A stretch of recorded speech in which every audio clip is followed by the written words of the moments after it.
All right, well, take two. You see me already. I was talking, you couldn't hear me before, but Stream Deck isn't working properly for some reason. So that's the first technical difficulty that we're gonna have to have solved here. I don't know why though.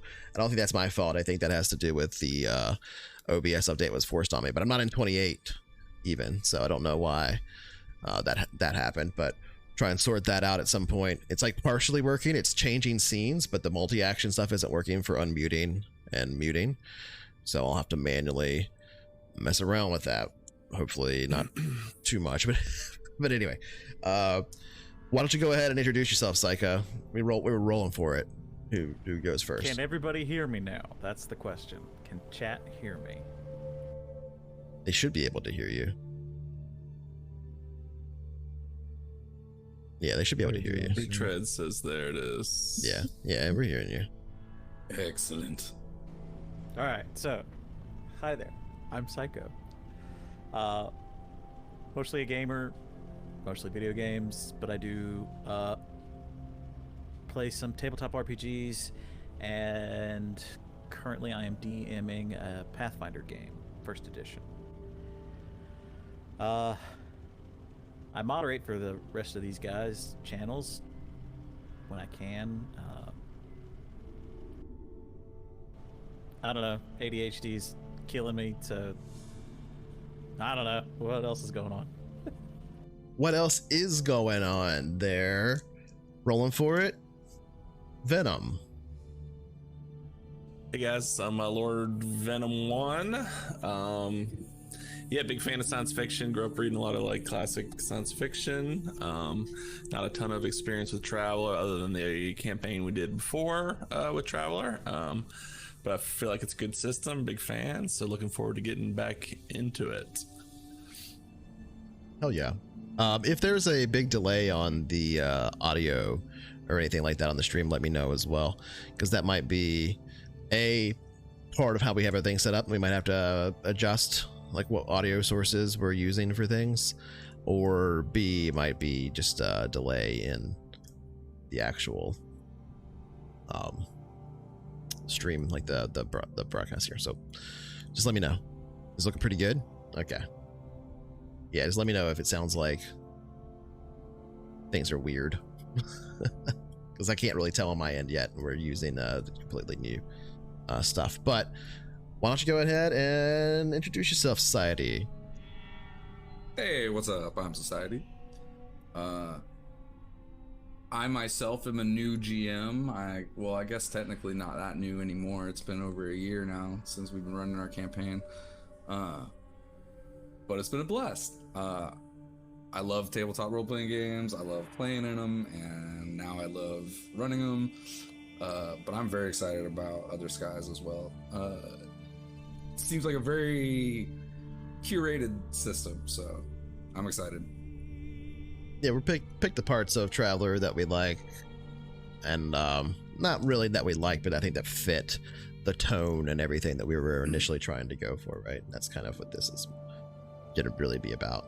Oh yeah, it's how much like we've curated the aspects of Traveler and other stuff, right? Like I'm using a morale system from Traveler. It's one of the official things, but it's actually from like one of the modules and stuff, and that they released for Mongoose Traveler 2nd edition.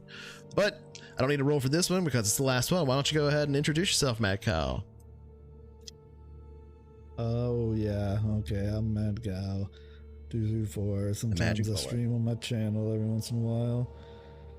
And we do Screen Room on Sundays and Wednesdays, so come hang out there with us as well. Other than that, I'm excited to play Tanner for a night or two, and then we'll see what happens. He's I'm not gonna spoil much about him, but he's a good guy. Tanner's a good guy, so. Oh yeah, we already did agendas and everything. I don't even need to do this time. That's great. That's great.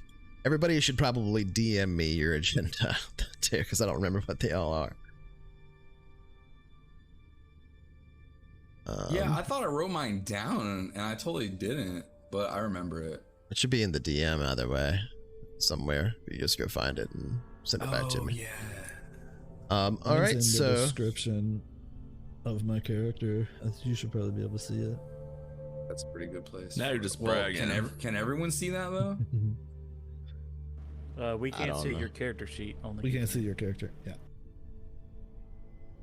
That's why I put it in character notes. where would that be? Let's see. In the See. info tab. I see it. I see it. No, I put That's- it under that- notes. That's a good place to put it. Just on your character sheet somewhere. Yeah, whether it's in notes or notes is a good section to put notes a is lot a of good things place for too. sure. Yeah. It's the first time we're using the Foundry sheets here because we did play Traveler 4, but we played it in Fantasy Grounds, and so getting everything set up the way that we're going to be able to run this campaign is part of this process right now.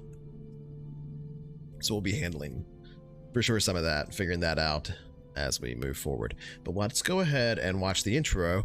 And again, I'm probably gonna have to mute and unmute things manually here or something. So I don't know what the hell's gonna happen. Let's just watch it.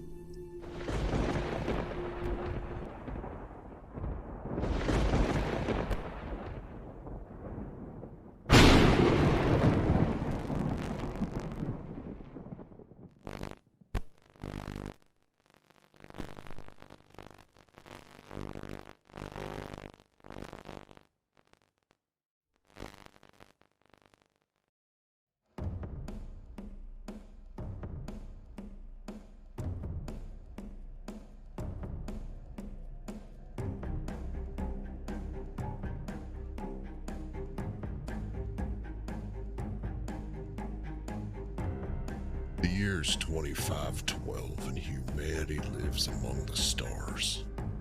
Used to be folks thought that when we got there we'd reach out and those stars would melt away all our problems. Sadly, it doesn't work that way.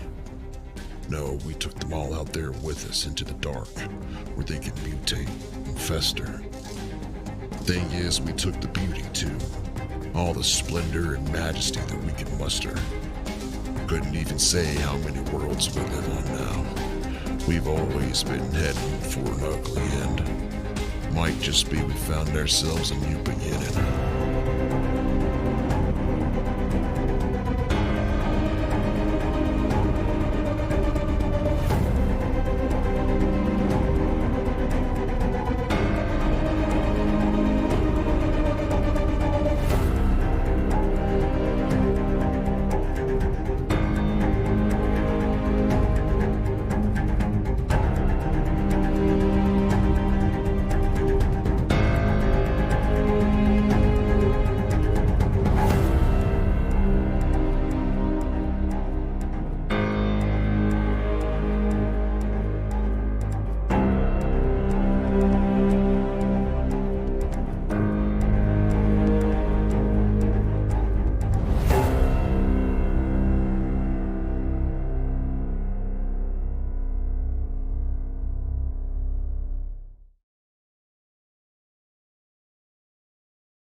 I don't hear you. Yeah. Yep, there we go. We should be good now.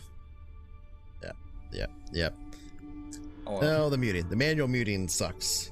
And I need to figure out why, even though I'm still in 27.2.4, Stream Deck is not working for that. It's working for everything that else shit's but bad. that. It's still changing scenes. It's just not doing multi-actions properly. Which is very interesting.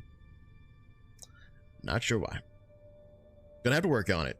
Anyway, moving on from there. Hopefully everybody hears things the normal way. I think I might be a little bit loud, but that's okay. I should be loud for right now. Test. Yeah, okay, that seemed good. Everybody has their character in hand. Why don't you go ahead and for the audience now, just very, very briefly talk about your character. And I'll go ahead and roll for who goes, I guess, if you want. And we'll just get it real quick, low down on them, and then I'll set the scene. We talked about it a little bit last time, so I won't dwell on it too long. I'll set the scene, orders will come in, and then we'll jump not straight into like that moment, but into sort of a higher level. Do you want to pick up like in which particular area do you want to pick up? Basically, I'll say like this is where you're at right now, like when you get this message and stuff, and we're gonna pick up like a few hours later after you guys have worked out some stuff, and you can decide how that works. But I'll ask kind of which part of Artemis facilities and stuff you wanna be in, and I'll give you a few options. So you'll only be able to be like in the habitation area or recreation or like lower EDU or something like that. I can go through them all. But anyway, so just so I know. But first up, Society. Why don't you go ahead and talk a bit about your character real quick? For sure. I'm basically a career inmate. I don't know how else to describe that. I graduated military academy into prison. I didn't really graduate military academy. That was a joke. But I joined military academy and immediately became jailed for a crime. And my guy has spent, that was at 18. My guy is about 34 now. I will verify. Verifying. Yeah, I'm 34, and I've just multiple attempts have been attempted on my life, and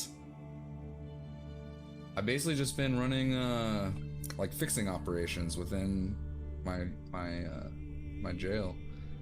But I'm sorry, my brain is thinking ahead of where I'm gonna be, because I basically am in jail and just now have been assigned to backbreaking labor, so I imagine that's where I'm gonna be. I have a lot of medical debt, a lot of attempts on my life, like I said, so my guy's pretty hardened and good at acquiring things. We'll see how that plays out. All right. Next up, why don't you tell us a little bit about your character, Mad Cow? Okay, Mr. Tanner Cook. So I'm a good old gambling boy. I pretty much gamble on anything that you want. So I've been gambling since I was 18, you know. I graduated out of high school into gambling. So a little bit, you know, after a little while, like after a few years of being a really, really good gambler, I made a big score and then got robbed by this other thief, this other rogue.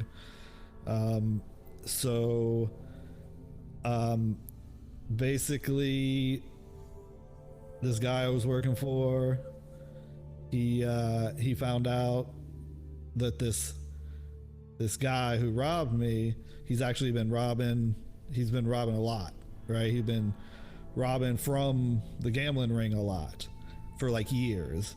So a few years later, I was supposed to catch this guy and turn him in, and I was like, that's kind of fucked up, because like that's what we do, man. You know, like we're robbers, like we're thieves, that's what we do. Like I get it that he robbed you and you're the boss, but like we're thieves, like what'd you expect? So I didn't do that. So me and that guy are friends. I forgot to send you a name for him. Or no, did I see? I think I actually did send you a name. Maybe you did. You can re-DM it to me now, though. That would be a good idea to do. Yeah, I have to go find it. So me and him are friends. Then basically, that didn't rub me the right way, and I kind of like started thinking about like branching out and like thieving on my own. And I was like, what's a good way to do some thieving on my own? And we're like, you know, I'm kind of my own thieving boss and nobody really to look out for me. And I was like, well, I'll become a cop. So I became a cop and kind of ran the streets thieving people, right? So like I would bust people, but then I'd like just take money from them and let them go instead of turning them in and shit. And so been doing that for a while. And then so I stayed in there. I'm like 41 now, so I've been doing that for a while. I started being a cop at 30, so about a decade being a cop. And then there was a situation where one of my buddies, my other cop buddies, was under investigation, and I was supposed to do this deal to like turn him in. And I kind of like went back on some stuff, and yeah, so he's kind of not happy with me. He kind of ended up getting caught, and I didn't necessarily turn him in per se, right? Like that's not what happened, but some shit went down. I refused a deal, and yeah, it's hard to talk about, but basically that dude and I don't know, he might come back for me. He might come for me. So that's the only thing that really to worry about. Uneventful life. All right. Next up, uneventful life. Next up, Psycho. Oh boy, where to start with this guy? I mean, I could start by saying he's got one friend. He's got one positive contact. He has two rivals, one of which was, you know, he hadn't spoken to in like 40 years. The other is his ex-wife. And he's got two enemies, which I haven't named yet or figured anything out about them because they're from the last bit of his life. But he started off as a journalist. And during a expedition, things went wrong and he was abandoned out there. He was picked up by the Navy, and he became a crewman for a little while until that first rival, the flight officer, basically tormented him until he had to quit. Wow. Then he became a surveyor for a while, a scout, and ended up with a broken ship and had to hitchhike my way back to the scout base. And by the time he got back to the scout base, they told him, "You don't work for us." So as scout, that would have to be more specific. That would have to be like lunar Yeah, it would be ops some or sort something of like that. mega corporation type of. Yeah, so that's good. Surveyor. It can be corporate. It could be NRIS Corp. It could be one of the divisions of Syrian. There's a lot of different ones you could choose that we've talked about a little bit before. So whatever you would really want in that regard. Yeah, I'm not sure which one yet right now. But after that, he became a performer. And things were doing pretty good. He got married. He won a prestigious prize for his musical talents. And then some of his music was stolen. And the investigation kind of dragged him into the criminal underworld. And after that, public opinion turned on him. So he did the reasonable thing at the age of 46 and joined the Ground Marine Assault Teams.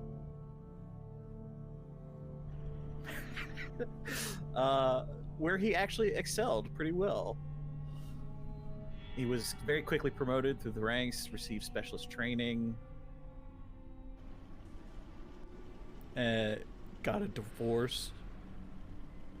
Also, Oh, he's running really. You're getting like a really low frame rate now. All of a sudden, hold on. sounds kind of like a Marine anyway to me. But a mission went wrong, and I was stranded behind enemy lines and disavowed. How old are you at this point? 60 years old. I'm going to go fight. Couldn't for the life of me figure out why they disavowed that, but I hope to join the Space Marines in my 60s as well, so that's good. yeah, by the Dream time I was big. 62, I became a field researcher. But of course, some unethical research gained me those two enemies. And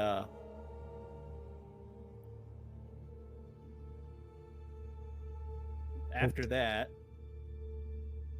there's a bit of an aging crisis where I ended up owing $50,000 of medical bills to some sort of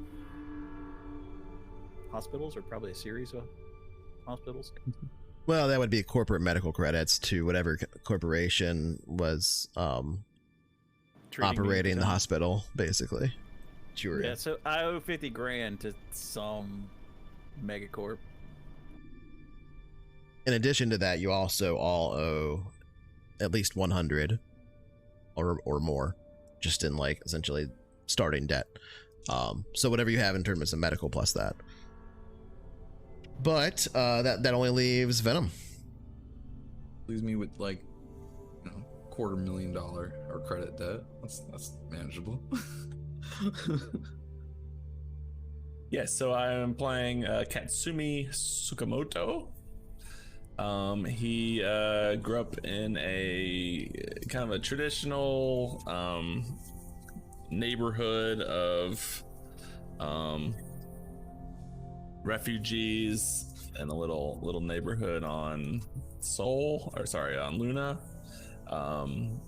Pretty kind of a traditional upbringing, worked really hard, became a broker, and was fairly successful until some bad events, some bad luck sort of ended his brokerage pretty suddenly. He had sort of a trade situation set up that he found his niche and was successful, and then some hostilities broke out that basically ended his niche, and so he gave that up. He finally succumbed to the pressure to join the local gang, as some of his friends had done.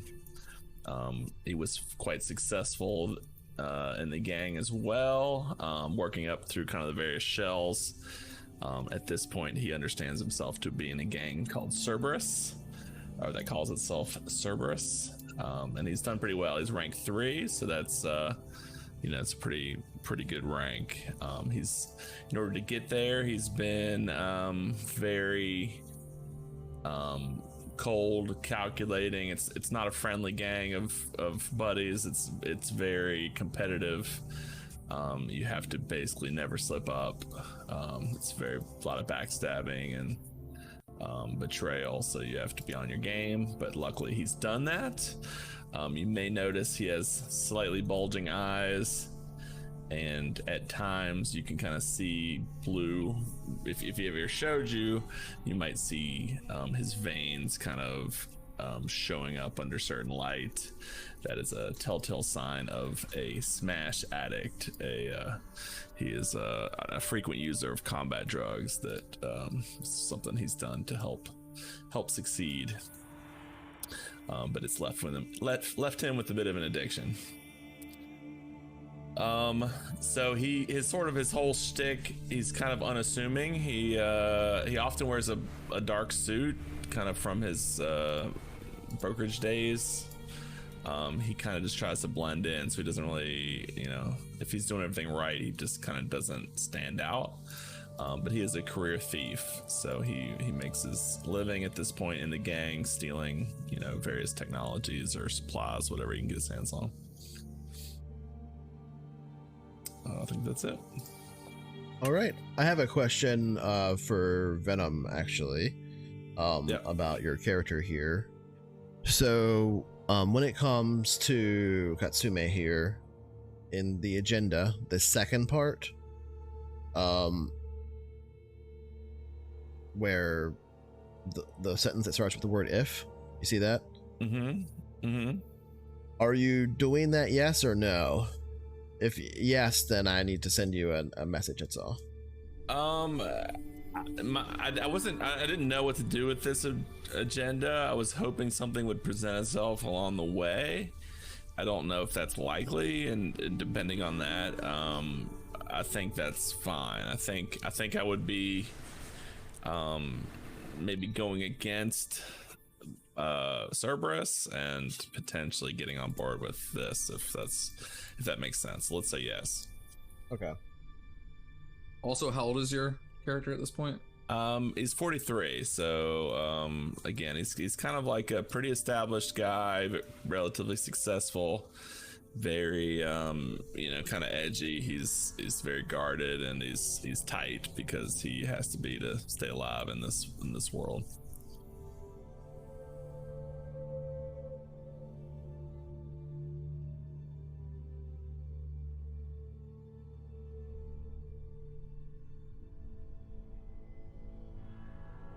Second.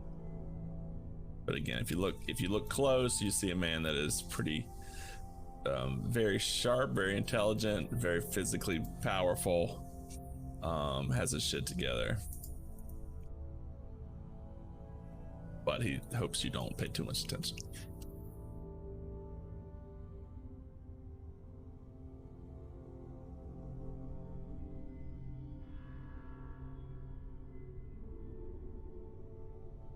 You would see in my character that he's pretty intellectual, able-bodied, or just able, and systematic. Everybody go over their name again as well with the audience. Oh yeah, I never said mine. Wilfred Simmons. Scott Shales.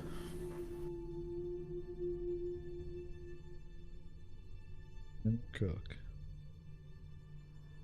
Say that again. Tanner Cook.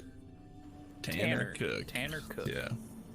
Tanner Name Cook. Katsumi Tsukamoto. I'm working on a nickname. I was thinking about that too. Because it's a mouthful and it doesn't really. Cat is an obvious one, but I don't know if that really works. I was thinking about the admin. Is this kind of his name in his gang? Because he kind of this businessman persona that he carried with him. What was your guy's name again, Patch? Scott Shales.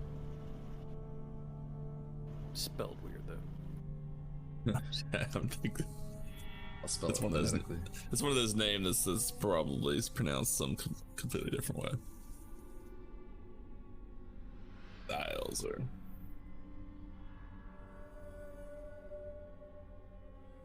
Sorry, it's gonna take me a second just to finish this. Continue to talk It's amongst definitely yourselves. like What was your full name again, Jordan? hails from like Northern Ireland, Gaelic almost. Katsumi Tsukamoto, starting with a T. Oh, sweet.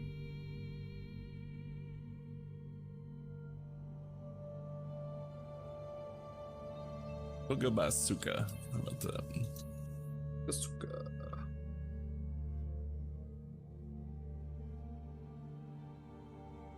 Yes. My name Wilfred Simmons. I'm just gonna maybe Will. I'm just gonna go by Will. Willie, get over here, Willie. Willie. Call me Willie.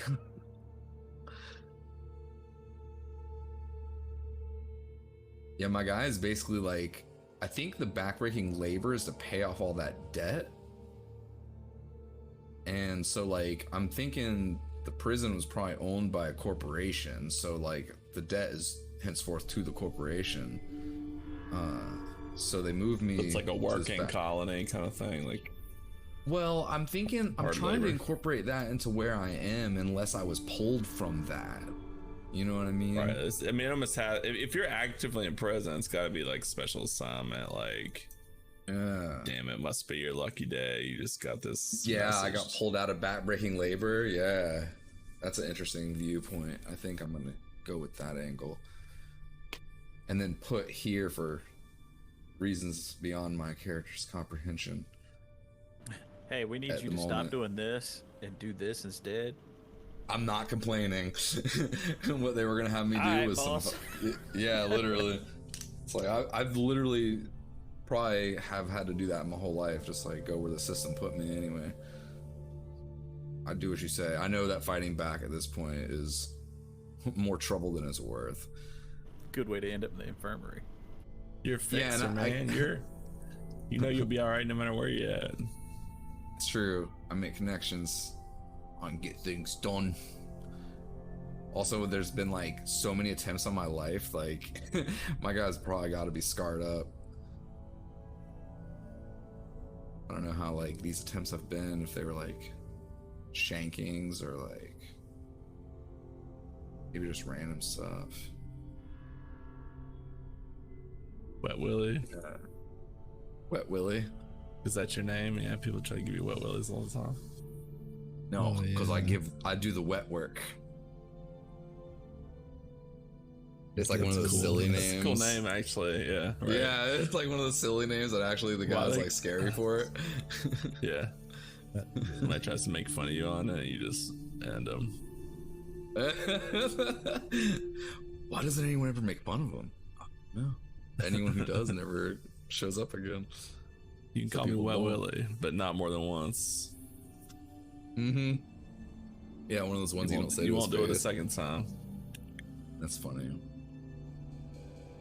Everyone tells the new guy the nickname, and then he uses it in front of him. He's never told him that That's all part. Wet Willie. Yeah, go say hi. Yeah. Let's show you the ropes. Nice to meet you, Mr. Wet Willie, sir.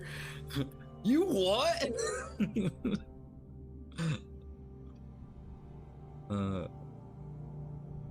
I'm like straight up trying to like get inspiration from certain actors for like not just his like accent even, but like the demeanor too. So I imagine he's got little to give a fuck about at this point in time. As I'd imagine, Rowan Atkinson. yeah, exactly, Mr. Bean. Yeah, Mr. Bean. I'm pulling 100% inspiration from Mr. Bean. So don't be surprised. He's if who there's I would lot of want on a slapstick. heist. He's who I want on a heist. I'm trying to think of like that movie. I don't want to be on the team with him, but I want to be him. There was like pretty much that in the movie, right? Like the Yeah. 2000s movie. It was pretty much like a Yeah. painting being stolen. Yeah, right.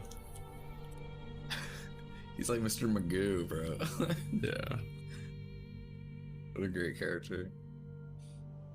It's like old Charlie Chaplin kind of like modernized.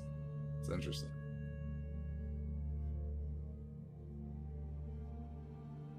Bean. Macal's character probably does not give a fuck anymore either.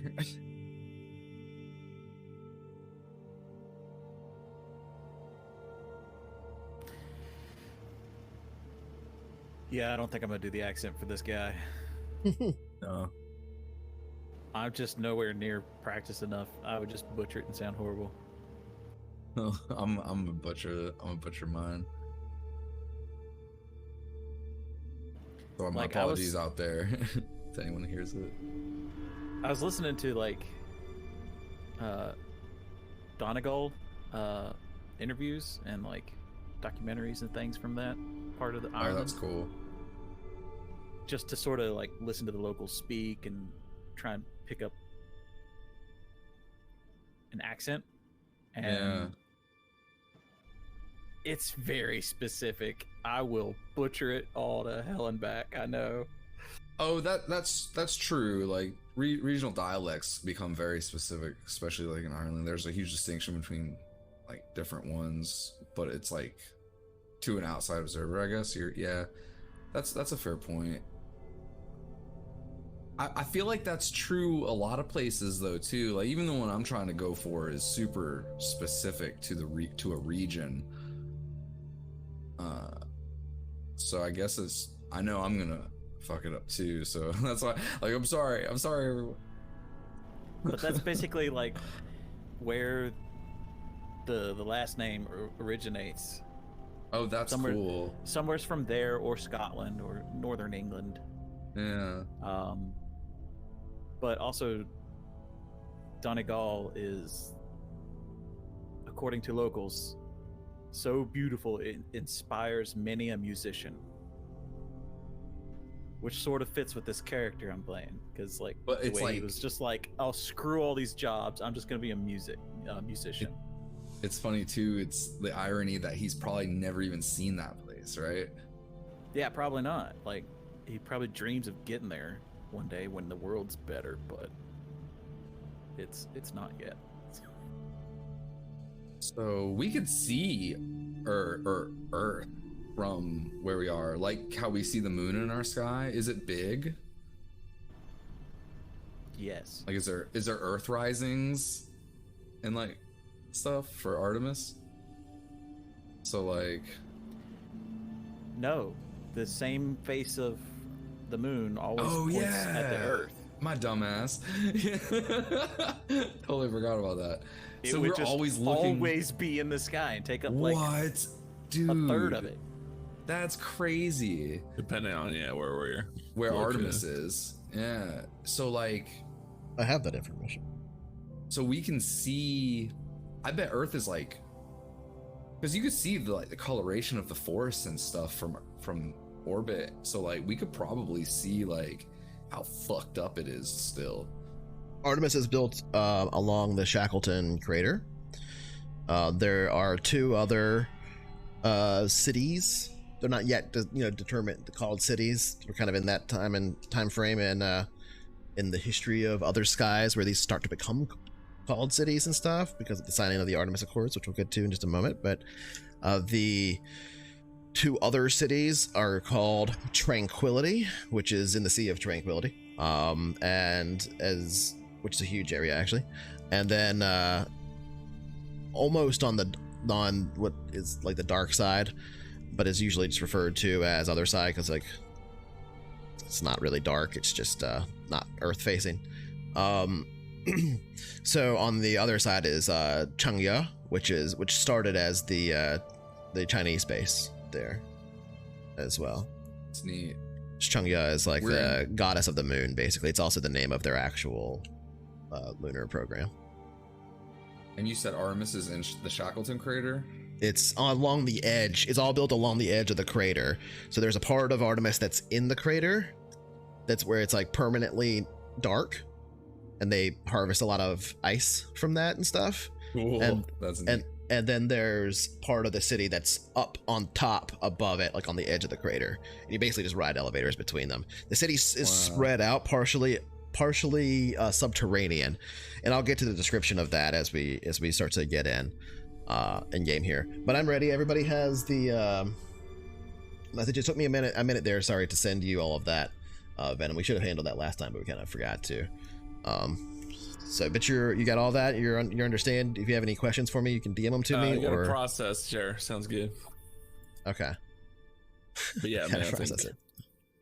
Okay. I got the gist of it.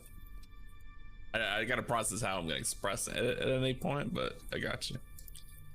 All right, sounds good. It's basically what we kind of knew was going on already. True enough. Like, True what enough. would be, right. So Let's go ahead and move the. You don't know. Maybe. So unless there are any other questions, I'll just go ahead and start. So our camera picks up not at Hope's Landing, the exact place that we left off, but this time just showing the Earth, then beyond it Luna. And our camera quickly moves across the surface of the Earth, now not as ruined as before when we saw it in the 2200s. Now here in 2378, it has recovered some. The end of the war has brought about a time of some prosperity, but also a time of exodus from Earth. Luna itself has grown in the years since.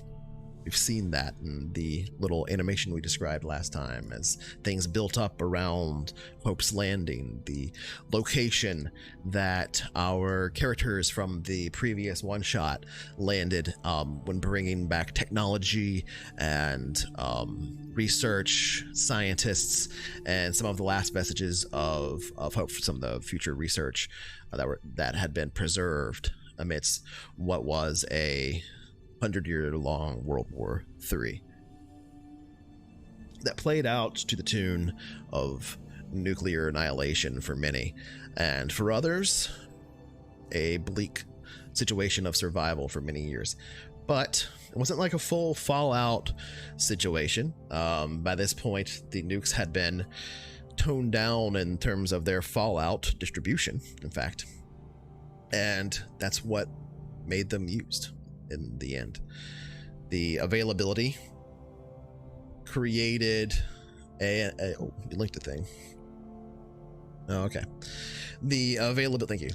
The availability of the nuclear weaponry and the capability of using it without poisoning the planet permanently created a perfect storm that in this 100 years long war brought it to a rather swift end. The time of recovery since has seen the signing of many new government documents, many signed here on the surface of Luna that we see presented as this glowing white jewel sitting above the bluish green jewel of Earth. Little speckles of light on Luna and this kind of permanent, almost blur haze to it that we see as our camera continues to move closer and closer to it. A lot of documents signed here in the past 100 years or so. Luna becoming more and more important. The Lunar Gateway eventually transforming into essentially a drop base for the Artemis base, and the construction of the launch rings on and around Artemis base created a time of great prosperity as it became suddenly much cheaper to head to what was at the time, about 50 years ago, becoming a hot destination, Mars, via the second launch ring. Now, this is usually referred to as B Beta, but it's launch ring Beta, one of the two primary launch rings that crest across the lunar surface and propel things beyond lunar orbit deeper into space, using both the speed of the orbit of the moon as well as the long rail system to launch it beyond, saving fuel, continuing on to what is often called to, they have like routes basically. They have an Earth launch there, so it's very cheap to go back to Earth. There's also the Mars pipeline, it's referred to, which is where supplies and many ships and colonists have continued to go to Mars for many years now. There is no easy launch back. This is the single place in the solar system where a rail system like this exists. And it has served to create a metropolis for itself here on the surface of Luna. But it's also served to populate the asteroid belt, and now even what are some people referring to as the Jovian colonies, the first big stations built out and around Jupiter and its moons, and we've even got some stuff out beyond that. Most of them individual corporate holdings, etc. Launch ring beta, not only the primary Mars pipeline and the Earth launch pipeline, meaning it's where you go back down to Earth from. It's also adjacent to the commercial shipping areas on Luna that we can see now. Adjacent to the pipeline itself, these huge structures. They're not buildings, they're storage. Some of them visible on the surface and some of them below. Our camera now passing beyond the Earth itself and just seeing Luna. And that's when it becomes the jewel that it really is. The haze all around it, the excited regolith from the industrialization and electronics on the surface, etc., creating a kind of permanent low haze of regolith that, in some cases, is quite difficult to deal with. All of the structures, however, have been equipped with a negative charge, meaning like a low-level magnetic charge to repel the regolith, to keep it from getting inside, to keep it from collecting on surfaces.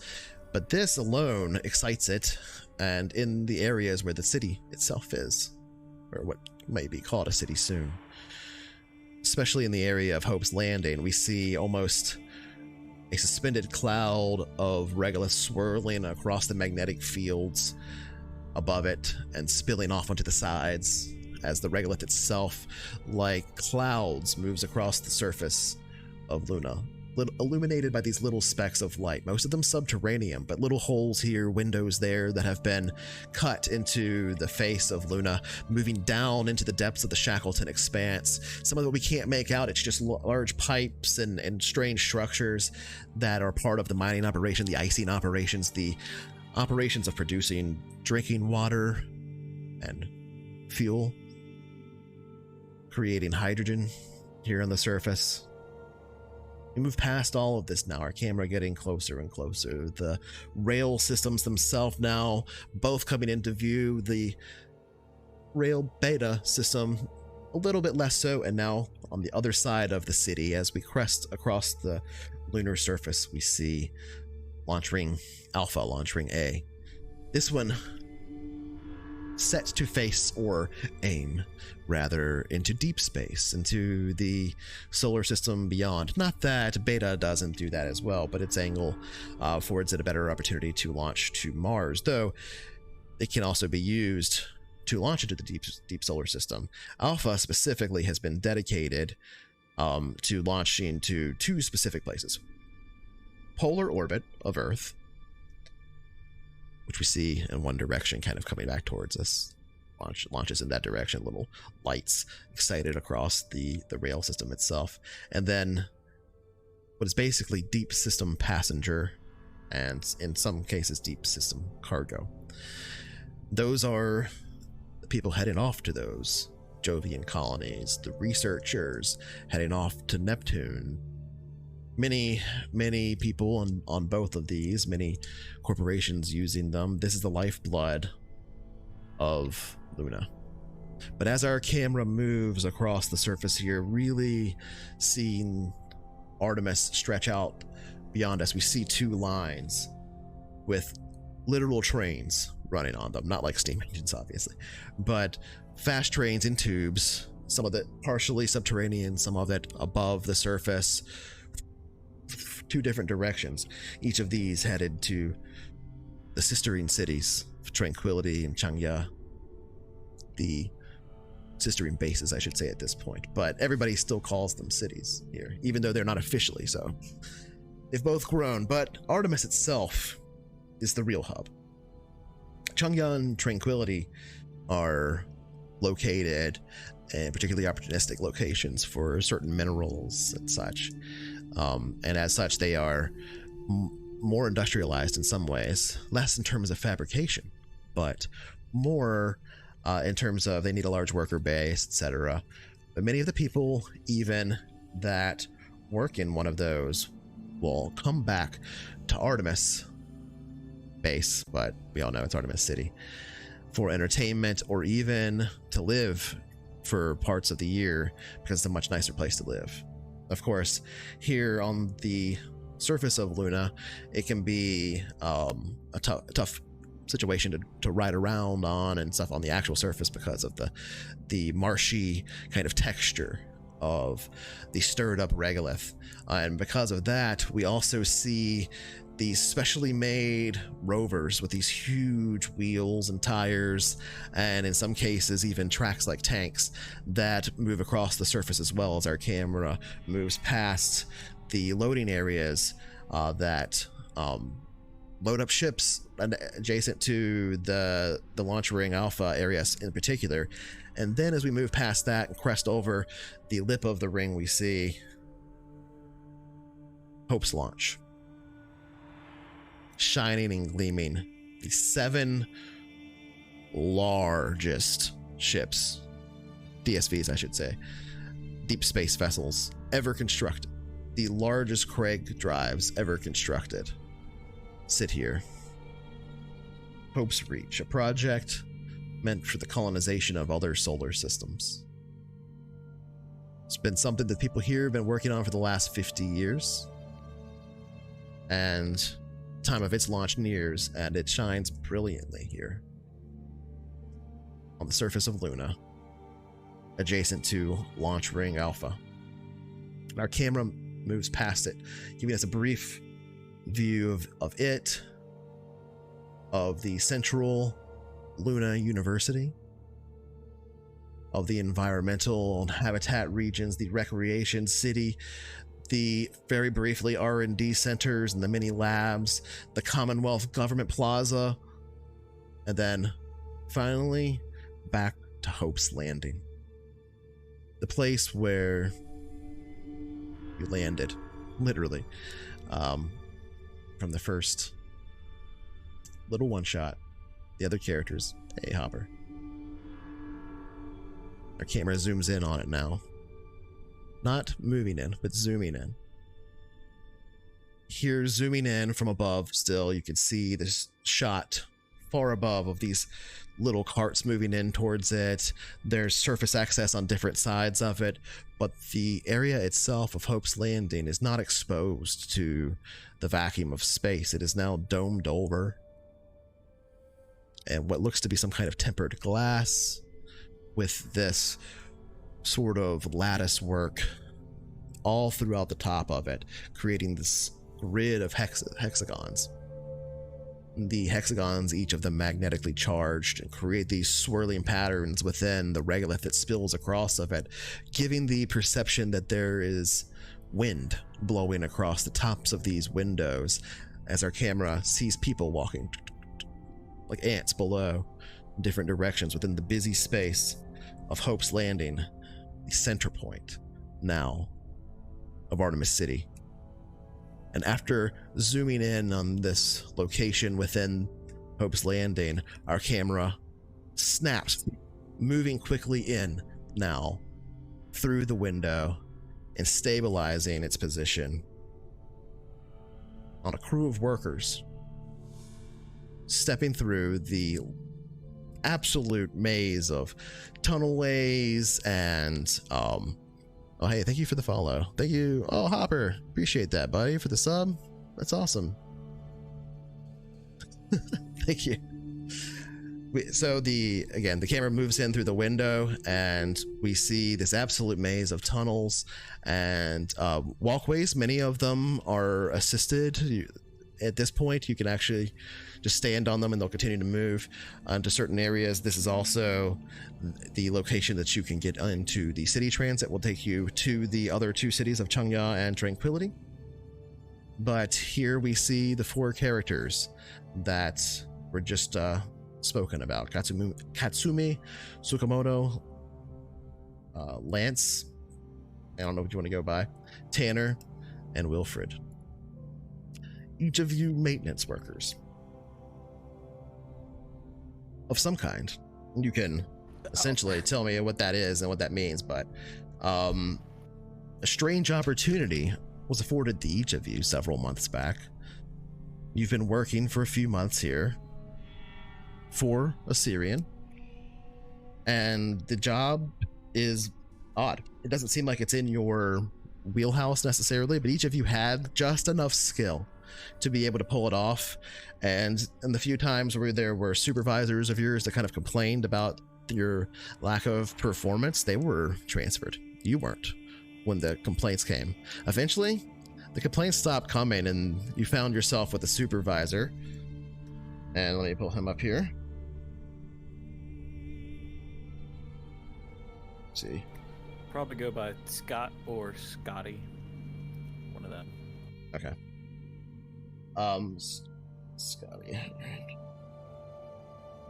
So you're eventually you found yourself with a supervisor named Lawrence Feld, and he did not give a damn what you did. And just kind of one day stopped showing up for a lot of things, which seemed odd to all of you, but you were still being given your orders, and he would still check them off. He'd come in about once a week, check off everything. Yeah, this all looks good. Seems like you've taken care of everything here on the list. Awesome. And then just hands it over to you and leaves, basically. As though he's been told this by his supervisor, like, don't worry about it, they're getting the work done, etc. There was a pattern of stuff kind of like this. You might even consider it a pattern of strange events in and around where you were assigned and where you ended up. And it's been like that for months now, at least the last 2 months. I'm trying to find the piece of paper that I wrote the damn thing on. What was his name again? The supervisor? Lawrence Feld? Yeah. Feld. F-E-L-D. Yeah. Or, Cool. sorry, F-E-L-D-D actually, but whatever. F-E-I-G-H-D L-D. The first D is silent. But yeah, he's just, you would have called him Lawrence, so it doesn't matter. You probably would have, or like boss or something. I don't know, whatever. Yeah, I just call him boss man. Doubtful. Sure. Okay. Well, anyway, but boss. point is, he's not around very often anymore. He was around for basically the first week, kind of acted like a normal guy. He didn't put in a complaint like a lot of the other people did when you guys screwed stuff up. You did notice that. He just kind of sighed, and then after about a week of this, he just started not coming in for shifts a lot of times, and would just come in at the end of shifts and like check things off like he had been there. Stuff like that. You also would probably notice, and I'm not making anybody roll for this, but you would probably also notice that he started wearing much more expensive clothing, and sort of you would see him going to some of the nicer restaurants in Recreation City, usually just called Rec City by the locals here in Artemis, and even a few times that after he signed off on shifts and stuff with you, that he kind of like made many excuses to be like, all right guys, yeah, I'll see you later, and then like try to distance himself from you, maybe even wouldn't want to necessarily like be seen around you a lot in public. Not that he would try to avoid you openly, but he would usually not talk with you. But there was a couple times at the end of shifts where he offered to like buy everybody a drink and stuff, and would have you meet him at specific very nice bars and stuff like that, and you would come in and he'd buy you like a single drink or two, not really say anything, and just kind of like have this odd look in his eyes. And for this, I would let anybody that wants to make a roll, and I would say in this instance it would be either a social roll or a charm roll, your choice, whichever is your best, to kind of determine one additional piece of information from him that you would have kind of as an overarching thing before we really zoom in on you guys on this walkway walking through Hope's Landing. Social or charm, you said? Yeah, whichever one. Absolutely, I would love to roll for that. Could You said I difficult. use carouse? I would say yeah. What was the difficulty? This would be an 8. So the Oh, average. can use carouse. All right, hell yeah.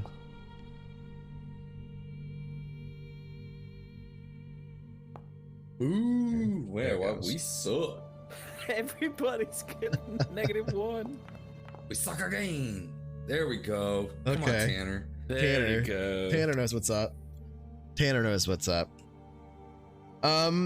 Clearly this guy knows more than he's let on, but there are a few moments when you're hanging out here and he has bought you guys drinks at the end of a shift, and there's a few moments where you sort of catch like a look from him that sort of implies that he is like, oh, these guys are cool. And What? yeah, these guys are Right cool. there. And like he's sort of like projecting himself to be like really tough and cool too and stuff like that, but also like very specifically trying to avoid saying anything about anything. But he's also very distant about everything. Like he's also kind of terrified, not of you, but of something. Our And coolness. I will also say, because of that effect You of don't want to get 4, frozen. that effect of 4, you Scared can of frostbite. that effect of 4, you would also get that he whatever he is terrified of, he's also very thankful too. I think that's all you would get. That would be over the course of a few nights of drinking. I would give you that. Understandable. But with that, our camera moves down through the glass of Hope's Landing, seeing the busy walkways and tunnels, the loading area into the city transit trains, and a group of maintenance workers in overalls on one of these moving sidewalks, just moving along through the area of Hope's Landing. The central rocket still there from the landing years ago, now turned into a monument standing in this large dome. It's the biggest single structure in all of Artemis City, with the singular rocket sitting in the middle. The sidewalks that kind of go around it in these circles on multiple levels, as well as tunnels that some of them turn into, and some of them walkways, actual stairs and stuff. Keep in mind, we're on the surface of the moon, so you don't have a lot of gravity here compared to Earth, but there, and so to that degree, there is sort of a design work in the verticality of things that is a bit more open per floor. But even like, you'll make an individual floor taller oftentimes if you can, if you're Taller building steps if you're and building stuff? down, right? Yeah, because of strides. And they build down, not up, right? They're not trying to make tall structures on the moon. They drill down into the surface. So there are areas that where you're like, you'll look down in kind of a courtyard and you're like, oh, look, that goes down like 10, 12 floors or something, like being in the middle of some big archaeology. Does gravity alter or fluctuate at all as you go deeper? That doesn't really go down deep enough to have that much of an effect. There are certain places where that is kind of true. So for example, out on Ceres and some of the really far out there, it's like stations where they've essentially drilled into the side of a big asteroid or a dwarf planet, and they have put huge thrusters on edges of it to get it to start spinning faster. That does change because there is no gravity there that you're using. You're using this centripetal force, so all the floors are like on the up. You're like upside down, right, on this big spinning structure. And so the closer you move to the center, the Coriolis effect does affect how you kind of perceive gravity to work. You get less gravity basically the higher up you go, but higher is actually lower. So anyway. But that's not true on Luna. Luna doesn't do that. On Luna, there are areas of Luna there are areas of Artemis City where you move into a space and you can't just like walk straight into an area. You have to get into like a pod that loads you into an area, and essentially it turns on its side very slowly and moves into an area that it is itself a centrifuge, basically. So there are some of those, but they're pretty uncommon because mostly people just say in regular lunar gravity. Follow-up question. I'm sorry. You said that there's travel to Earth in this time too? Yes. People born on Luna, does that affect them in any way? Can people even born on Luna go to Earth? People that are born on Luna can go to Earth. People that are born on Luna and like raised entirely on Luna and have never gone down to Earth have problems with it, but there are ways around it. You have to basically go in. It takes centrifuge treatments, and it takes a lot of what we would consider nowadays in real life to be like sci-fi drugs and treatments and stuff. Like there's spine treatments and things that you have to have injections throughout your life and stuff like that. So it does exist, but it's very expensive. So you have people, it's like in The Expanse, like there's the rich people that are born on Luna and stuff. They have no problems going down to Earth. Vacation in Ohio. But like people that are born on Luna and raised there and don't have the expensive medical treatments, don't have the centrifuge treatments, didn't get all of the things taken care of when they were younger, they end up with deformities or the inability to survive in higher Gs, which also limits their capability to deal with higher G burns for getting around in the solar system, which is just now starting to become a big deal with the Craig drives. So like people that have that problem can't burn as hard as long. They'll have strokes and they'll die. So they end up not being able to go as quickly. It inhibits travel within the solar system. Yeah, keep in mind, if on Earth you can standing jump 1.5 feet, on the moon you'd be able to jump 9 feet into the air.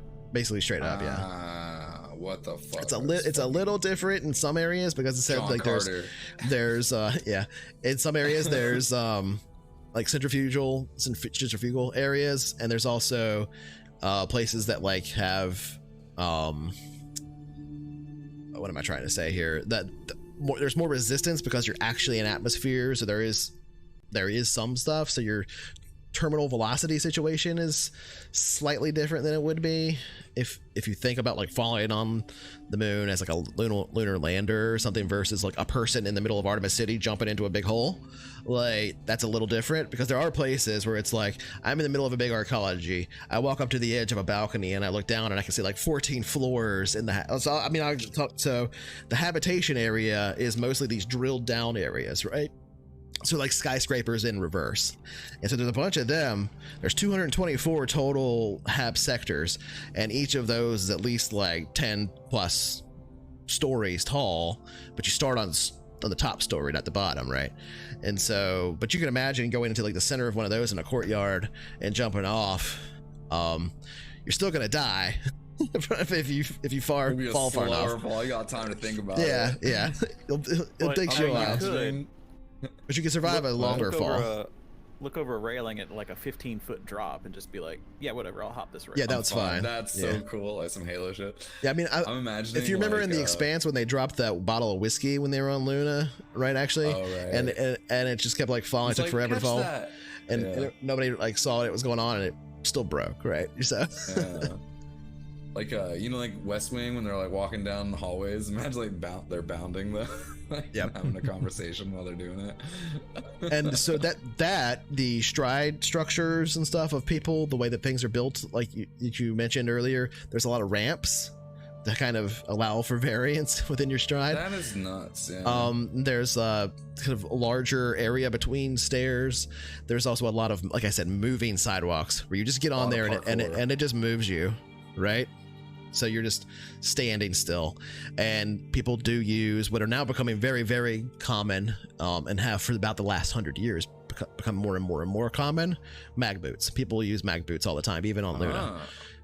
because you can tune them down. They give you a lot of safety when it comes to certain situations. They're mostly used by people that are like working like in the industrial sector on Artemis, because you don't want something to like knock you around, or like if you're trying to move heavy things around, it's a lot easier to like be locked in, pick a thing up, and then be able to move it. So just keep all that in mind. But those don't work out on the rock or the moon, right? They only work on like the city corridor levels and stuff. So those are the people working inside, not outside. Yeah. Anyway, so that's a lot of details. But our camera moves into all of those many, walkways and interesting transport methods within the dome of Hope's Landing. The strange swirling magnetic patterns keeping the regolith moving as our camera moves down through it onto you and levels out, and we see this backdrop of the many walkways, the many people in here. It's actually, I don't have the Syrinscape thing up for it right now, but there's actually like a sound of many people in here, so let me see if I can get that to play. They're all just like leaping around like it's a fucking video game. Some of them are, but like as I double said, jumping off of walls and shit. Like, you'll see like groups of people moving together, kind of almost like trains sitting on the actual walkways themselves, almost like they're like in a train without cars, right? And there are times where it slows down, speeds back up. It's not a constant movement for all of them, but some of them are. Depends on which level, especially and how much verticality there is. But they go in different kind of spaces. So there's a lot of that. There's a lot of people going to work areas that are in their mag boots, and you'll hear the of those as they step on places that aren't those types of moving sidewalks.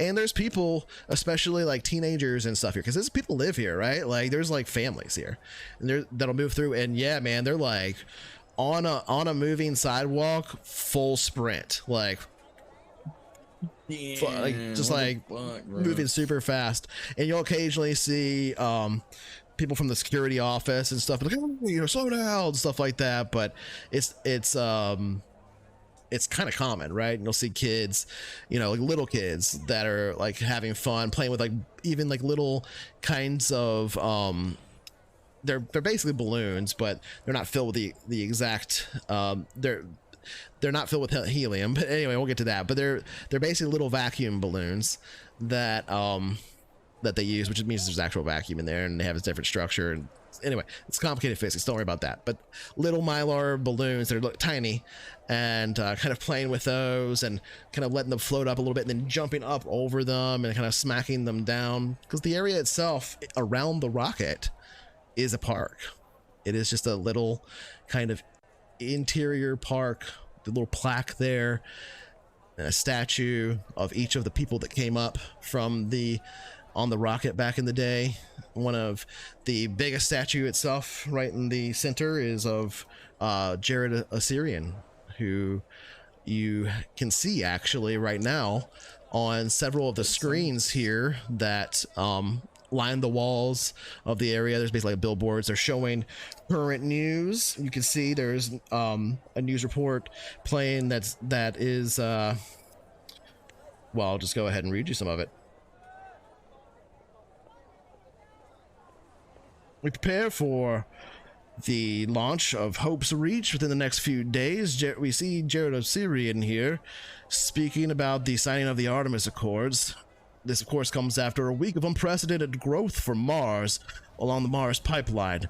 We've seen an additional 2 million in the past year, when an expected 1.3 were projected at these numbers last reporting.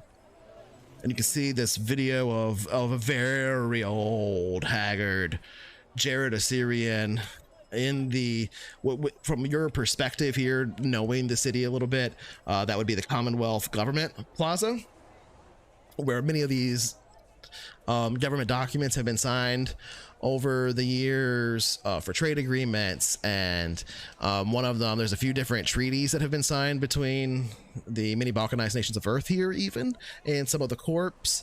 There's currently a proposal that you can see the guy on the news speaking about on these reports about a treaty of Seoul, which has search and rescue parameters and all of these conditions for expansion in the belt. And there are many protests being shown on these screens in and around the Commonwealth Governmental Plaza here on Luna. Many of the signs that you see people protesting for have concerns about wages, concerns about the unfeathered expansion, the corps basically getting to dictate who works where in the belt, independent miners that have essentially structured themselves to have their own claims within the belt, having their claims be thrown into question because it's like, no, that was ours all along. You were just mining illegally. There's like a big debate around that. A lot of these things are being ironed out, or at the very least mentioned and dealt with and talked about by the news for the upcoming Treaty of Seoul and the Artemis Accords, where you can see there's all kinds of hubbub being shown on the news about the many people that are coming to sign these accords and speak about them. But the one that we recognize amongst the many is the old haggard Jared Assyrian, the head of Assyrian Space Industries and considered the most powerful corporate mogul in the solar system. Our camera now leveling at shoulder height for the group. You move along one of these walkways, standing still on your way to your work orders, or on your way to receive your work orders for the day in the morning, which this would be morning for you in terms of when your shift starts, but there is no like day night cycle the way that people operate like in a 24-hour system here. They do lower the lights and raise them, but they do it in 3 shifts basically, and it's more like a naval vessel. But you would have the beginning of your work shift, so you would kind of like your circadian rhythms would make this morning for you, right? So you would be passing through this area on your way to your which would be, from your perspective, the west side of Hope's Landing, which we'll use cardinal directions loosely here, but if there's a north, this would be the west side of Hope's Landing towards Environmental, and technically Environmental Alpha, which would be where you'd be mostly doing your work today. One off, one sleep. Yep. One on, one off, one sleep. Exactly. And then there's also surface access there, etc., as well as a security checkpoint on this side of Hope's Landing. But you're like halfway through Hope's Landing. Like I said, it's kind of a big park in the middle around the rocket and all this. You're going around the circle on your way to essentially collect your day's orders past the security checkpoint in Hope's Landing. Any day like the rest, you're probably on your way to get some breakfast, maybe even through here. There are little stands along the side selling what are basically like breakfast burritos and actual coffee from Earth in certain circumstances. That's quite pricey, but again, you're in Hope's Landing. This is like a fancy place in some ways, right? It's kind of one of the things that gets shown off a lot by Luna.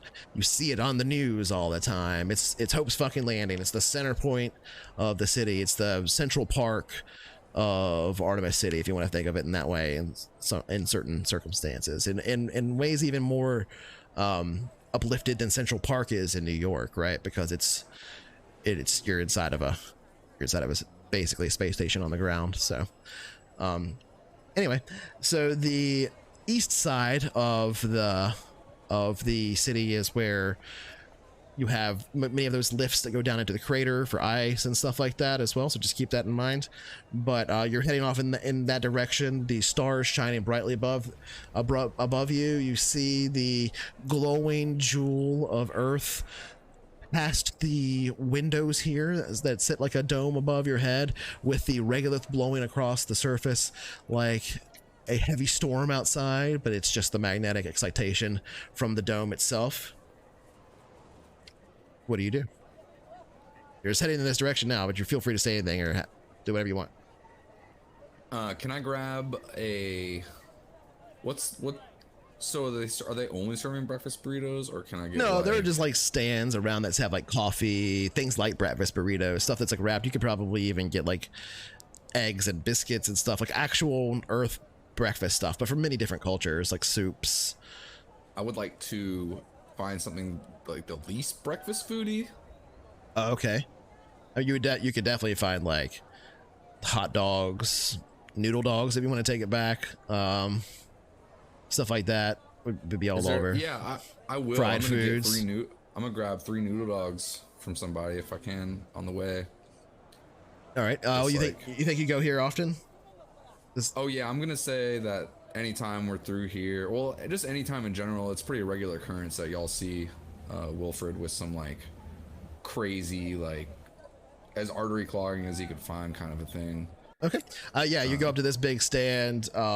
This rather rotund gentleman wearing an apron, immaculately clean, his hair slicked back sort of in this almost like 1950s-esque sort of pompadour style, but like more closer to the head, and you're not exactly sure what's holding it there in place, but it's like on point, like unmoving, as he looks up at you and goes, true Vasa, you're again today. Okay, you want 3?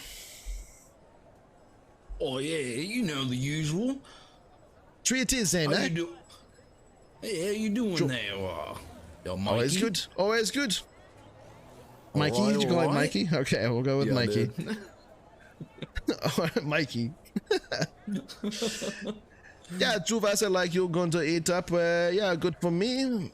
You know, every day here at Hope's Landing give me lots of time to think, you know, in the shadow of the rocket, right? And you can see his stand is like right in the shadow of the rocket here, as the sun and the kind of earth glow project this dim shadow within the space, but it's mostly just from the lights around the edges of the kind of the ring, the halo of Hope's Landing itself. Do you want a coffee? Yeah, make it black, of course. It's always a nice day when you're outside, I guess, right? He looks around, kind of at the swirling patterns of regolith above. Yeah, beautiful day out here. Let's see, we got new things in if you want to try this. This is, they call this basic. He shows you like 3 small bottles that he pulls to the side. Each of them has a fluid in it, red, green, and blue. Some people started mixing it, say it makes some good flavors. It's got lots of vitamins or whatever, real cheap. I give it with you for extra credit, you know, if you try. I had that before. I don't really, I don't want that. I'm gonna say that, if it's okay, that was kind of like something implemented through the prison systems. Okay, Like yeah, that's before fine. it made its way. It was tested on prisoners first. Still tuning it. Some cheap nutrient rich something that they could just like, yeah. I'm like, It's probably when it was in like gel form or whatever, so it was being like treated as a meal and not a drink or whatever. They don't Yeah, I talk know what about that Orange is. Basic. I don't need that. Okay then. For Stick you, to the we, coffee, thanks. we do 2.5. That's 2.5 lunar Yeah. credits. Basically, it's essentially nationalized economy here. So you What's have a like little more debt, and I'll hand over my chip, my credit chip. you basically tap it on like kind of like we do with credit cards today, but you don't even have to touch it. You can just kind of get like right up on it, like bloop, like near it, and it subtracts the amount from it. You see a little confirmation on a tiny little screen about the size of your thumbnail on it, sort of projected up off the top of the cred chip like a little hologram, and then it goes down, confirms the 2.5 creds, and yeah, he hands you over like a little kind of cardboard boat with 3 noodle dogs in it, each of them smelling violently of onion. And you catch a few looks from people on the beginning of their shifts or whatever, but it's not morning, right? It's like, it's always in the middle of somebody's day. So, you know, there's definitely people that are like, oh, looks pretty good. But yeah, violently of onion, and you're handed also a black coffee that is extremely weak, but probably one of the better coffees you've ever had. I love Because, it. yeah. And I just scarf these things down like 2-3 bites. Okay, so yeah, It's I would say you step off the moving sidewalk, do your little deal, and step back on, take a couple skips, catch up to people, and scarf them down. You can dump them in the recycling as you head around the outskirts. Basically, there's little bins and chutes for that kind of thing all over, especially Hope's Landing, but basically all over the place. Especially in Hope's Landing, Rec City, and the habitation areas. But even when in the middle of where you would work, there would be places that you could throw things away, shoots and stuff. Anyway, so yeah, you head back into the group and continue on towards the environmental alpha. Anybody else want to do anything while you're passing through Hope's Landing, or anybody want to say anything to anybody? I would just look at Willie in some disgust, not pay too much attention. Right. I'm very satisfied with my choice. Yeah.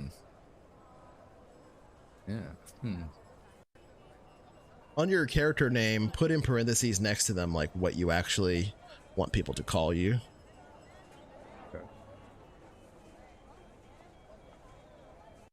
I still can't believe that they put me on this job.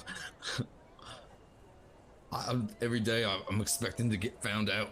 And I will say you're getting paid basically like twice what you would expect to be getting paid, kind of a thing. Kind of roll my eyes a little bit and don't say anything. I'm literally getting paid. Like that's crazy. Like you guys don't understand. Like I have my own place. They gave me a place to sleep.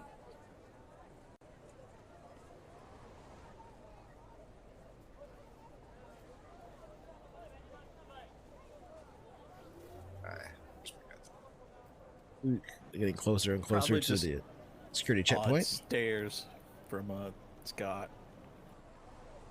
All right. Well, after scarfing down the noodle dogs and having a brief conversation, dumping them off in the trash here, essentially as you go around the corner, the sidewalk does its typical to slow down, and you are near which would be a security checkpoint for environmental alpha. Look at this crazy thing. This is my flowchart of the city. I made. It's pretty crazy. Been doing those for different stations and stuff. Anyway, so yeah, you're at the security checkpoint for environmental alpha. You step off of the moving sidewalk and can step through at your own leisure, however you want to do it. The place which you would normally get your work orders for the day is a tiny office, not really big enough for the four of you, but it's the only office you have, and it's where you all are assigned. It looks like it would be normally assigned to like a group of 2 people, right? Like a supervisor and somebody that works below them. And that's one of the weird oddities about your maintenance assignments and stuff. Recently, you're like a larger team than was even needed for stuff, and if you had a lot of experience with it. The guy that did have the qualifications for the supervisor, as you already know, stopped showing up. And only shows up to sign things off a lot. But yeah, you're stepping into the area that you would work in, but you have to go through security, so I assume all of you go through there. I can't tell you that you're gonna pass through a security checkpoint. You have to tell me. Yeah, it's just another day at the office, right? Yeah, I do what Yeah. Press hold a little bit just out of habit, and then realize, wait, for some reason I'm a maintenance guy, so let's get through it. Okay. This is like super regular, yeah, for Willie. Well, right, I mean, I think you're right. Yeah, good. You step up to the line, basically, kind of moving 2 people at a time. Your camera just went blurry, Venom. I don't know what you did. I think I'm getting my bandwidth throttle for some reason. Oh, Is that what's going on? I don't know if I'm seeing that effect. Like the Twitch kind of down regulated first. oh. I'm sure it'll come back. I'm not showing that I'm getting packet loss from you anyway. But so yeah, you move up to the space two at a time. The two of you in front, and the two of you in the back. You don't have anything on you, as far as I know right now.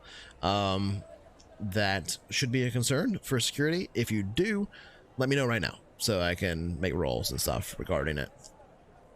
No, I think I'm clean.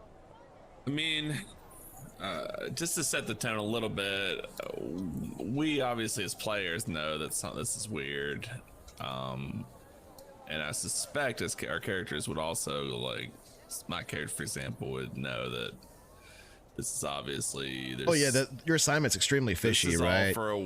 This is all clearly for some reason someone's pulling the strings. I don't know if we've linked it to the takeoff coming up in a few days, but probably we have. But yeah, I mean, if the general vibe is just kind of we're doing the work to whenever the next piece reveals itself, then I don't think I'm bringing any weapons or anything unusual. Right, like it's definitely in the back of my mind that something the shoe's about to drop, whatever the fuck it is. Okay.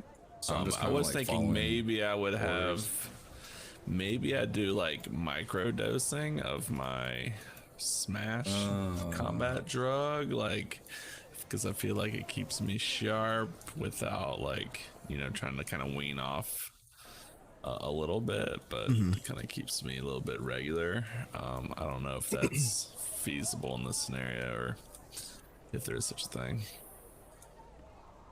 I mean, if you want to, yeah. Would he, if he's trying to pass through with his smash, would he? I don't know. Would you have done that before and gotten away with it?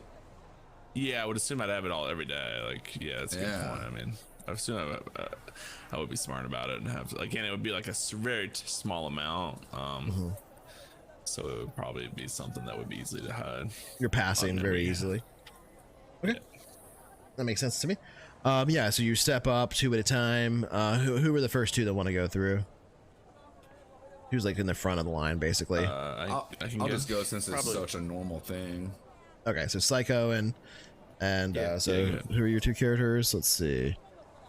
That would be Scott and Willie. All right.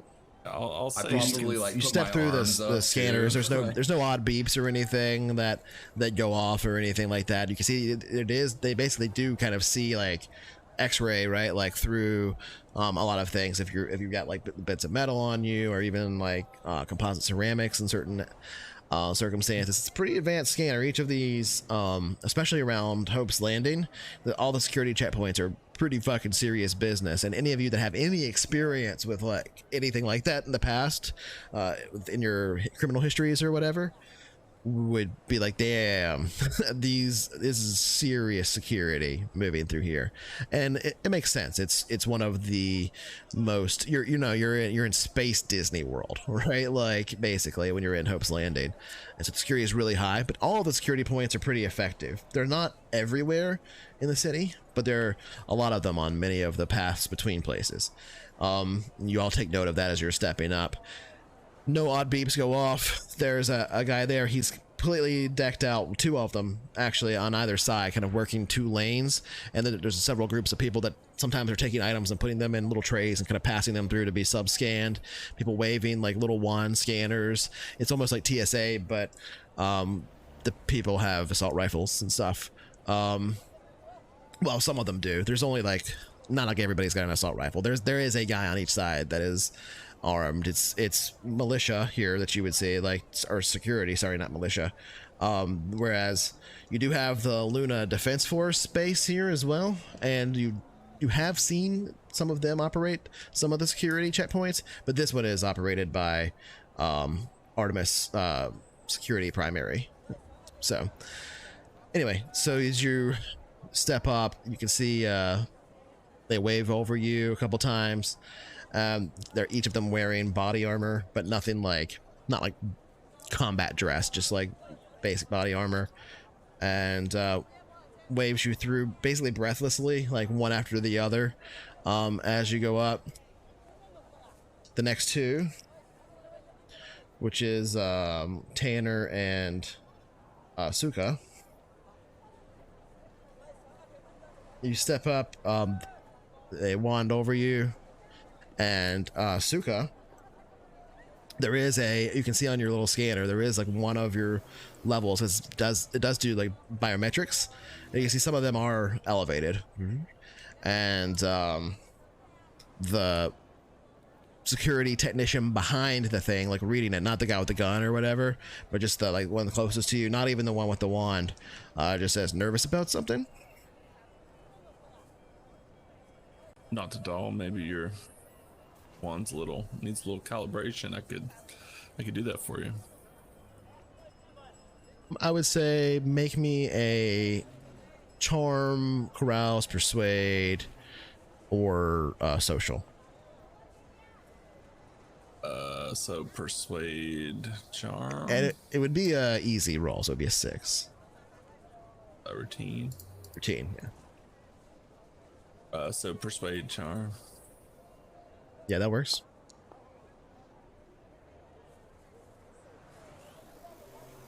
Okay. How about an 11?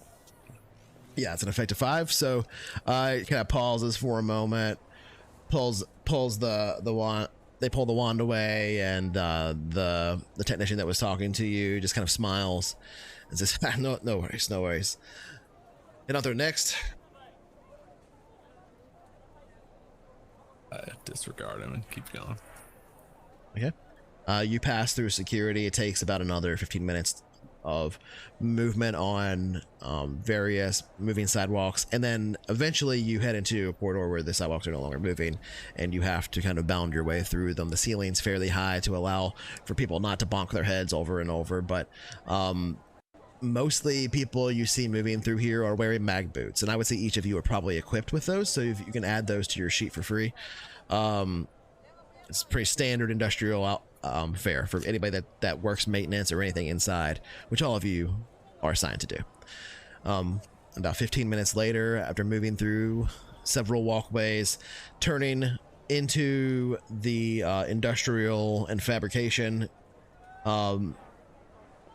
corridors, not the actual areas where it's done, but the corridors that head down to them, and eventually side paths that move off into environmental. You've got environmental, alpha, beta, and Charlie, each of them that connect off of this. There's a turn, another turn, and eventually 15 minutes later you find yourselves at a door that is locked, but you have the key, which you can use your little ID chip to open it, or you can actually punch in a biometric scan with your own hand or whatever to open it as people that are cleared for this office, or you can punch in a code on a little pad as well. There's 3 ways to get in, but whichever one you prefer, you punch it in, scan or whatever, and step into the big utility closet that is your office.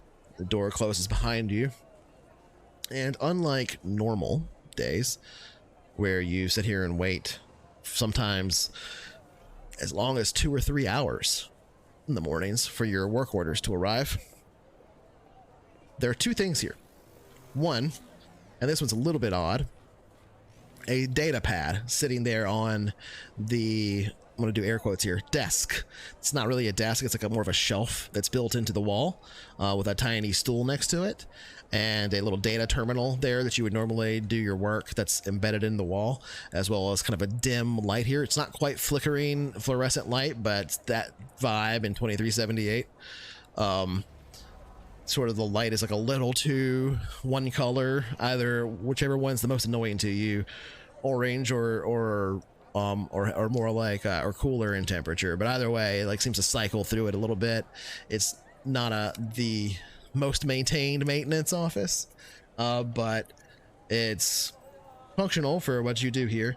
But there's a little data pad sitting on the desk they're adjacent to the actual data terminal that you normally use. And on this pad, you can see it is, well, I would say each of you have seen Lawrence using this pad before. The pad itself has a little kind of auto run feature on it that's like set to play whenever you hit it, that plays a message. And then the terminal is also, your data terminal is sitting there like it normally does, with little headers blinking for each, or for your work orders for the day already.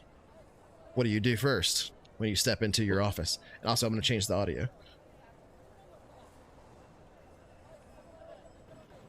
Guess this Connor, is for us. close the door. I'll walk up, wait until everybody's paying attention, and then push a button on the data pad to play the message, I'm assuming.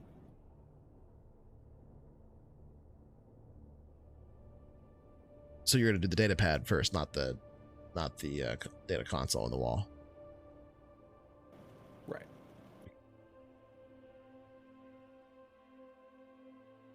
Are there windows or anything in the office? Nope. It's basically, like I said, like a utility closet with a fat shelf on one side that has a is used like a desk, a stool that is just a stool that somebody's dragged in here, that sits along that side. Then there's a little cabinet down on the bottom, which would be like bottom left from your angle if you're facing, like basically you walk in, right walls, a little desk, there's a little data terminal there on that wall. The ceiling is kind of curved, the lighting is recessed in the ceiling, it's almost fluorescent like lighting.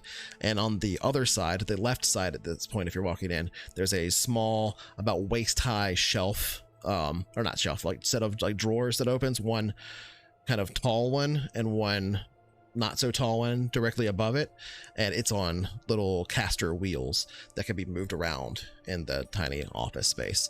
And inside of it is like stuff that you guys have put inside of it, like papers, or probably not papers because it's not as used, but little data pads, maybe empty credit chips, or advertisements that are on like little cellophane printed things and stuff like that from businesses, whatever, coupons. It's full of your junk, your office junk, basically.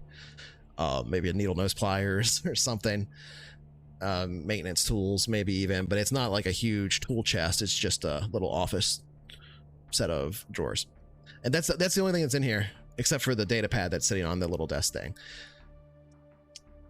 Maybe you have 2 stools in here since there's 4 of you that you've dragged one in. I don't know, somewhere. But yeah, so you pull up the data pad and you play it. On it you can see a little video of Lawrence. It's recorded from this pad itself, and the way that the video recording kind of works here, it's not like a flat on image, not a perfect 2D image. You get a little bit of being able to look around the sides of him like as a 3D sort of projection just above the screen. But it begins to play, and Lawrence just looks at the camera and says, whatever jobs you're doing for the rest of the week, they're all checked off on ahead of time. I want you guys to know that it was a real pleasure. Probably won't be talking to you again, I guess, but thanks for everything, and next one's on me, right guys? Okay. And it cuts out, and then it comes up with a little billing where it shows that Lawrence is like transferred basically like 40 credits to basically this pad that can be used.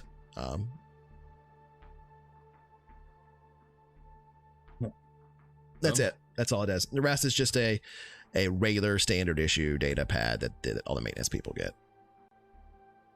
It's like we'd find out sooner or later. The inevitable is drawing nearer. Would appear that way, huh? Whatever it is, it's happening this week, I guess. It's like Hope's Reach. Just gesture to the console if somebody's closer. Check it out. If Yeah, if I'm nearby, I'll access the console or press a button, whatever it requires to activate. Does it look like there's a message pinging on it or something? Yeah, like I said, there's the little header for all your work Okay. orders for the day. Gotcha.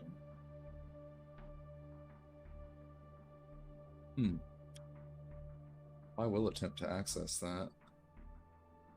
Yeah, take a look at the orders.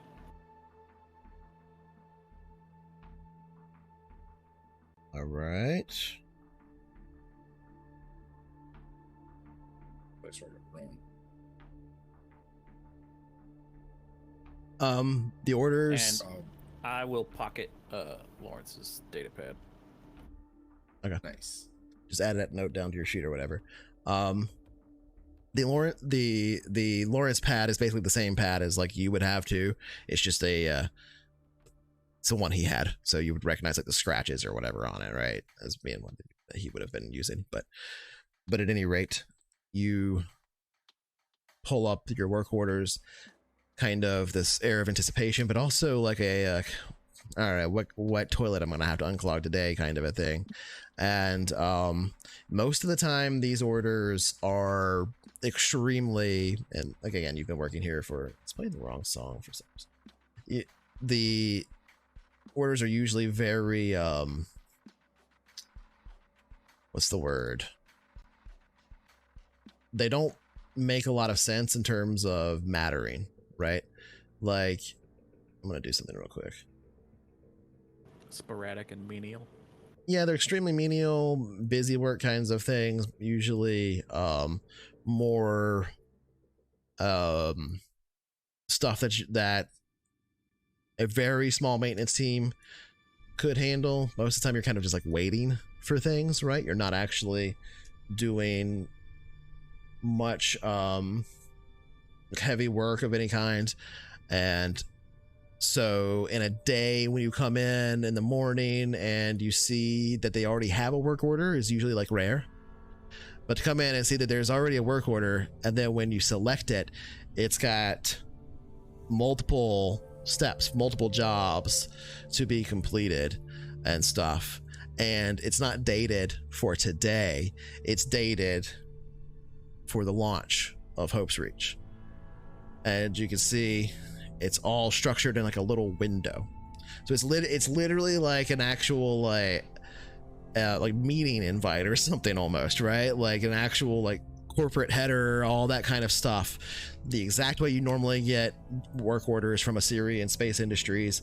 It's like on their it's like, you know, using all of their fonts and everything, right? It's like 100% looks like official Letterhead. regular, yeah, like their letterhead if it was a actual piece of paper.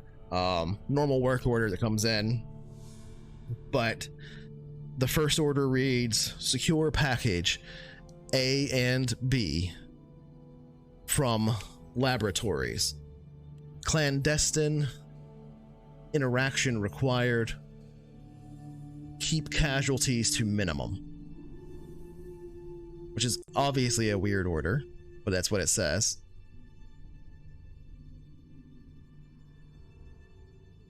Secure low berths, and then it just puts kind of like in parentheses there.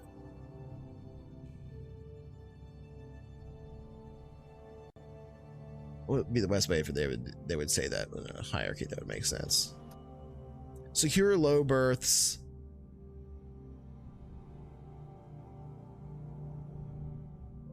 for the chosen.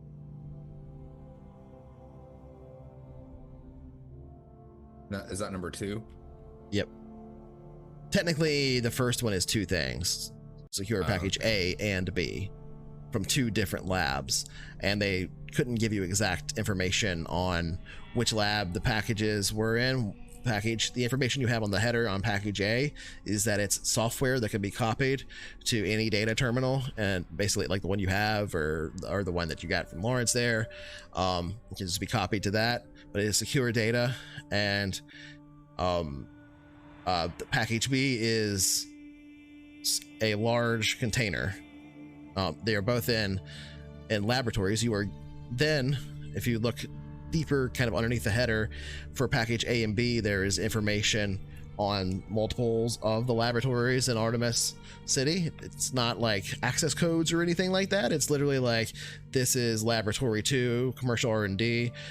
This is what you might call laboratory 3 on the actual surface, right? These are just showing different labs that could potentially be housing well, primarily package B. Package Alpha, it says, is in laboratory 3, so the surface access lab. It's been laid there, awaiting your arrival, basically. So that's when you drill down the package thing. You zoom out and you look in on the second work order header, which is secure the lower berths. It just says of the chosen, and that doesn't have any other information available there at all. It's like kind of a confusing order for most of you, I would say. You probably look at that and don't even know what that means. But that's what it says.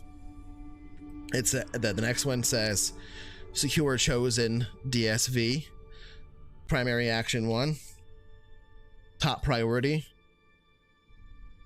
It just has like HL next to it, but it's obviously talking about Hope's launch, which is the place where all of the Hope's Reach vehicles are being launched from, which is at Launch Ring Alpha. Doesn't say which one is chosen when you drill in on that. It basically says choose one. And then the final work order is install package A in the DSV. Install secured package B within the DSV. Activate package B, activate package A, activate launch for DSV, remain on board until extraction.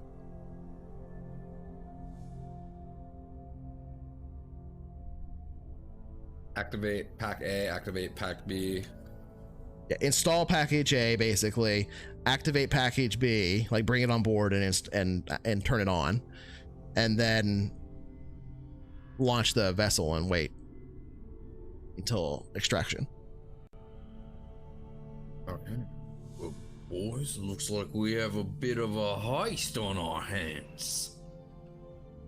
They got that's all text data and stuff being sent to you, so there's like no voice associated with it. It's all the headers like completely blank. There's no like who even within the company gave this to you. And then after you read it all, you can see that the message chain is all blanked out all the way up. So like as you go back, this email doesn't exist. It exists on this data terminal, and the moment you like close the window, it's gone forever.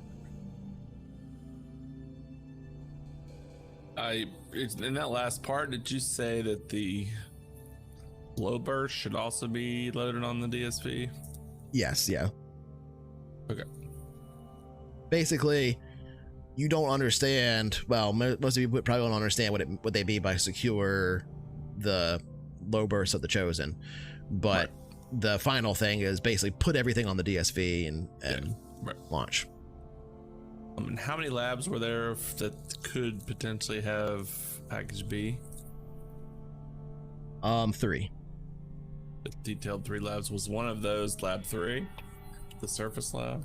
Yes. Like they detailed all 3 labs. Yeah. Okay. Yeah, and so as far as you can tell, the package A has been moved around through kind of the internal Syrian Space Industries corporate network.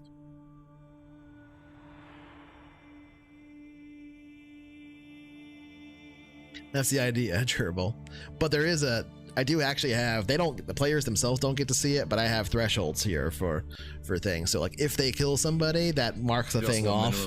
And then like, and then like how, depending on how many they would kill, I have other things that does. So I have a whole like list here. We'll see what they do.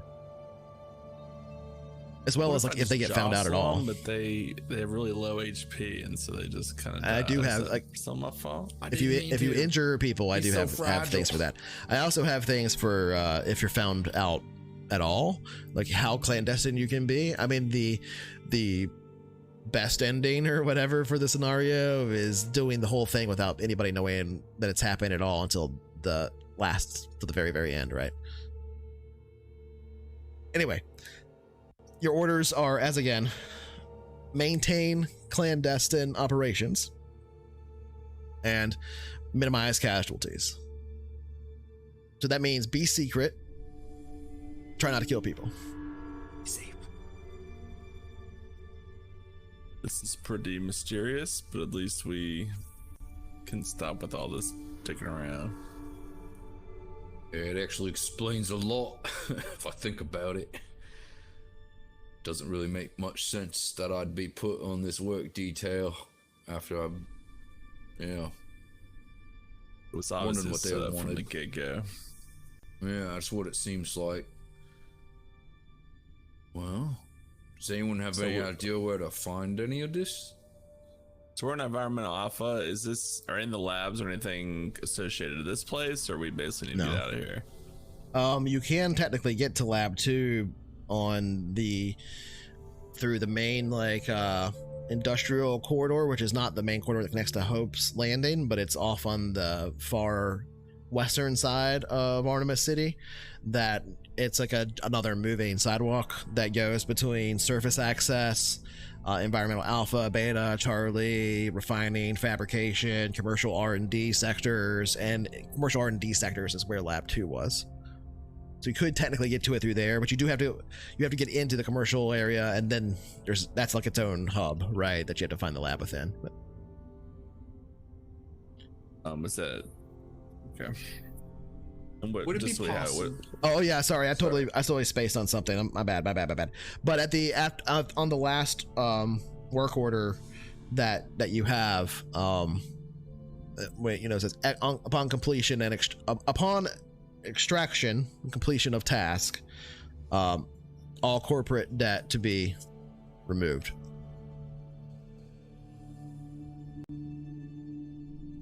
So any holdings, etc., everything associated with you. That's huge. That's so big. For my Seems we've been dumped into the big leagues, whether we're ready or not. Pawns in I, for someone's one, game. I've got no intention of failing this. Good. Which might be right up our alley if I've sniffed you all out the way I think I have. I look over at Macaw's character and I'll be like, isn't that right, Copper? Copper. I got him. Yeah, damn right. I mean, I'm like wearing a badge, like so I'm just like, hey, no, I'm just, No, you're definitely if I not. just wore it and now like a That'd be funny. uniform Brought it with you. all day long. I mean, it doesn't have jurisdiction here, so Yeah. Mhm. But I got a question actually for you there, Shales. You think you can work up some faulty work orders for us for all these locations? I was just thinking about doing that, actually. Oh, yeah, I see we're on the same page already. That would at least grant us maintenance access to these facilities, and we can scope out where our stuff is without worrying about being suspicious.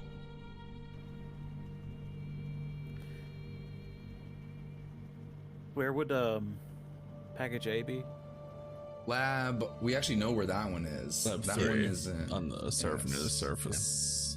you basically get you get information through the work order, which is not like literally telling you this. This is why it's hard for me to describe it to you. It's like you see kind of the little tags for where it's arrived, and you can see through the internal mail system, basically for Syrian Space Industries, it's been moved to Lab A for pickup.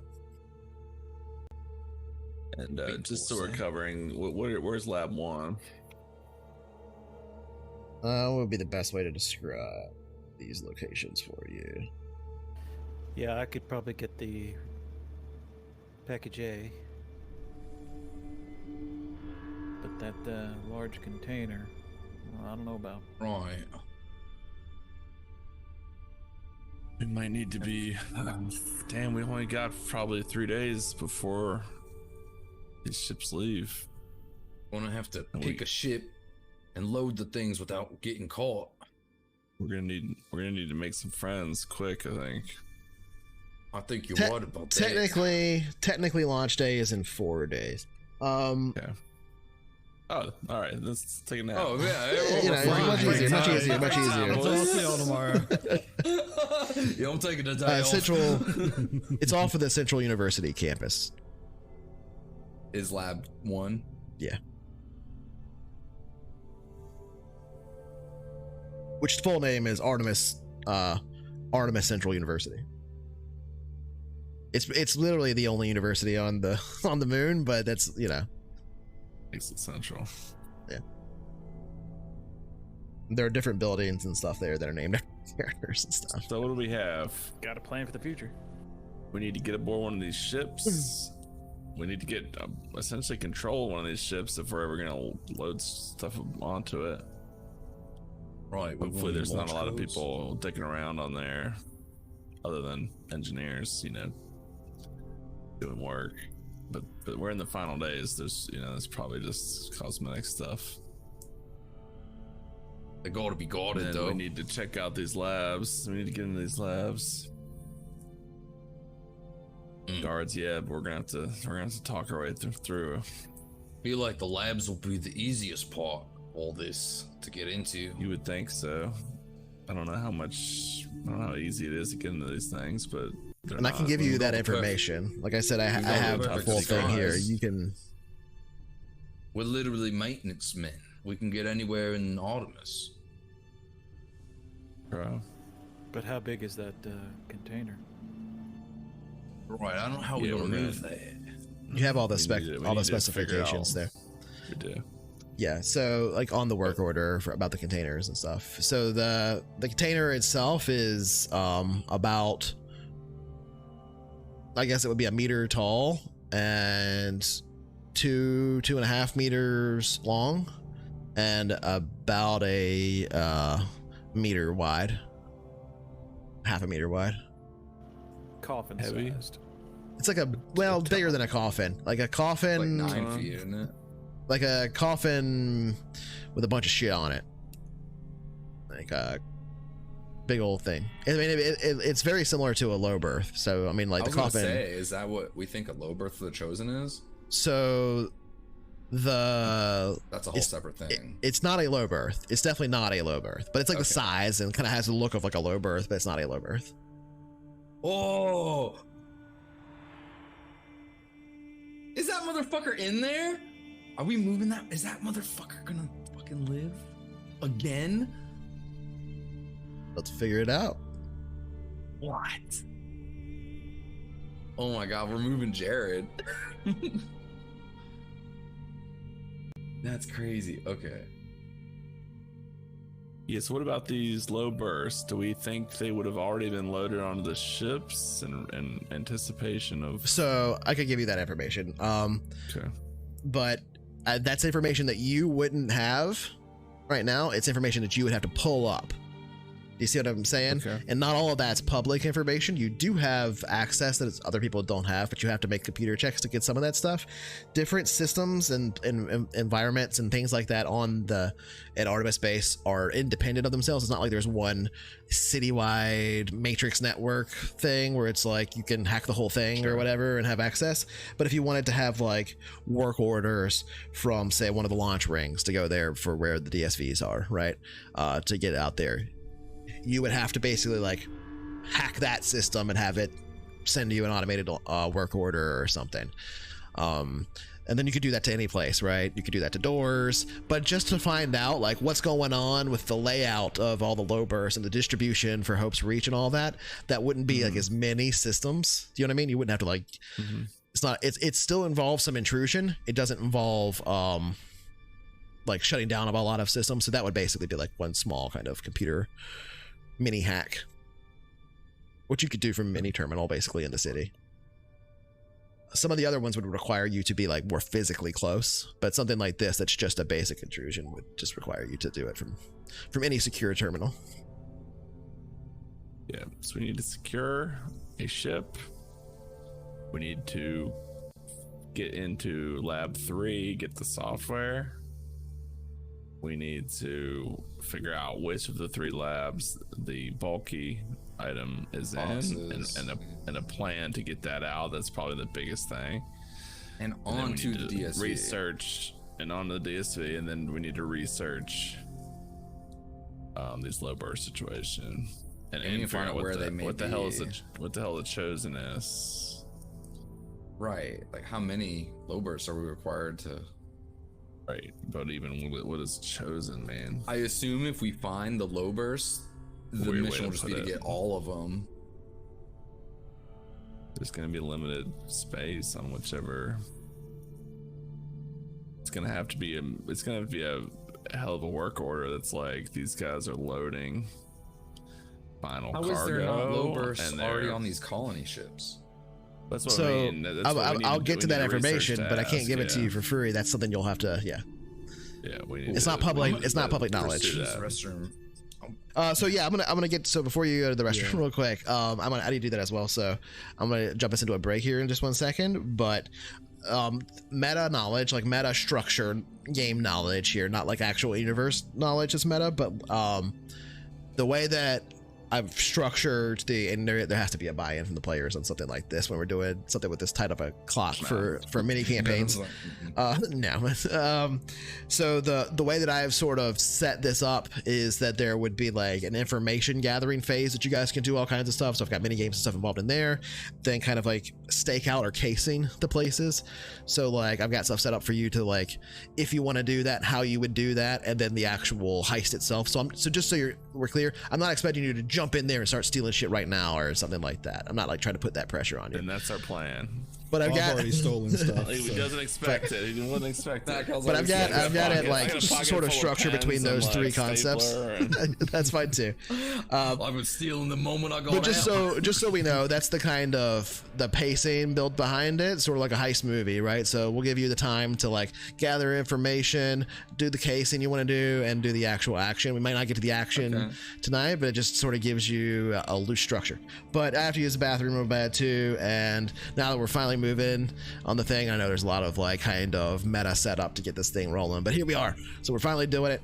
We'll come back after a break and we'll get into the heisting real deep. I'm gonna have to manually adjust my audio here again probably, which is annoying, but I'll see you guys in a few. It's moving and now I'm turning off my audio. Goodbye, people.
Hey, we're back. There we go. I had to flip the audio over manually. One of these days that will start working again too, and it will be great. Need to solve that. Seems like everything's working. Just double checking. Yep. Okay, we're good. We're moving here. So when we left off, you were in your office just having received your new orders for this clandestine operation. Something not exactly what you had expected, but something aligned with what you might have been expecting for the last couple months in this odd position, this strange job, these weird conditions, this extra pay, and now an offer to wipe all of your debt completely clean from the map. Not only your debt, but all the debt associated with you. All of your debt. That's everything that basically you have that you could pay for right now. So a value of hundreds of thousands of credits at the very I just lowest. bought a mansion, by the way. You just bought a mansion. Well, Made payments on that. little do you know, mansions are pretty weird these days. That basically just is a word for a bathroom. So, you know, Okay, you got a nice bathroom. that's good. No, Hell it's yeah. not true. What? I don't like how people called it the office. If you do want to say you took on a bunch of property debt because you bought something somewhere or you were trying to, then we can discuss that. It isn't something we've talked about before, but if you want that to be a thing, let me know. My I know you're ancestor telling a bought joke. plot of land on the moon back in 2003, and No. I'm trying to cash in on that. Right around the ring of the crater, it's weird. weirdly. Oh, like, yeah, I mean, right that's where Hope's actually- Landing is. That's a fair point, though. So all those people that like actually spent money to buy like a little section of the moon, or Give me a second. It What? literally What was just like- happened? whoa, Oh, he's back. we exploded for a Your point second. was so bad it killed him. It was weird because like the stream was still going on my This end, kills the GM. but everybody came back like individually, so Oh, it's, that's bizarre. it's weird. Yeah. So my perspective was all of you guys went away, and the stream was fine, and then Yeah, it's everybody not like flickered that, back. That's death as fuck. That's good. Anyway, but hey, I will say, like, despite the fact that Reborn. audio control isn't working currently right now, the fact that that went down but it came immediately back up and everything reconnected and went to That's dope. thing is good. That's good. And we're all in our little boxes. That's great. Yep, exactly. Boxes we started in. Tech Put lips. me in a box. Hey, I mean, it's getting better.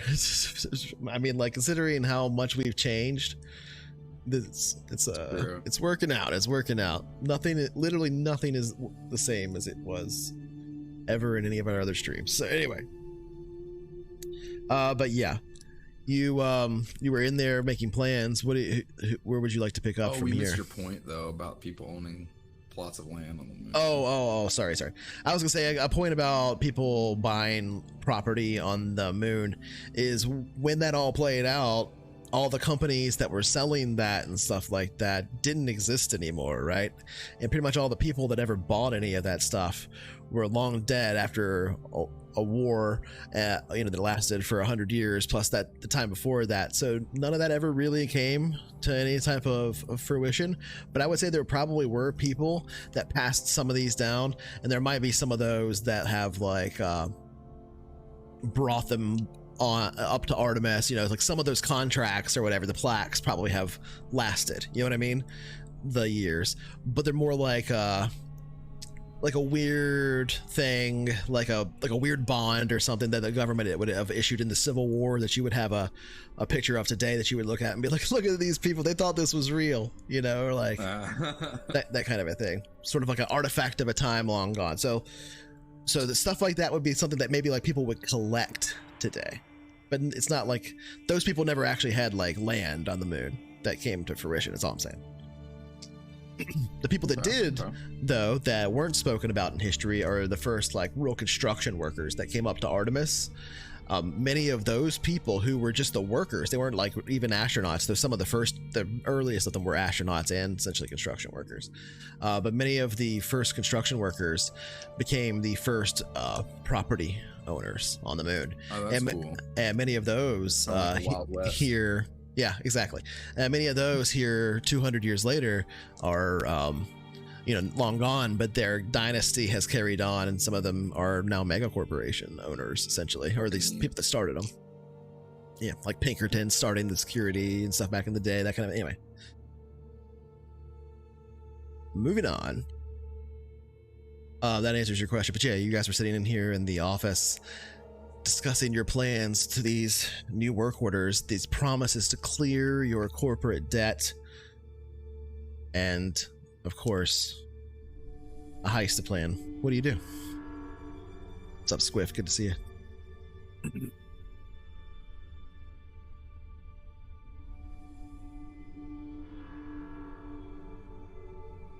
Well, can't waste any time. We need to start getting into some of these places.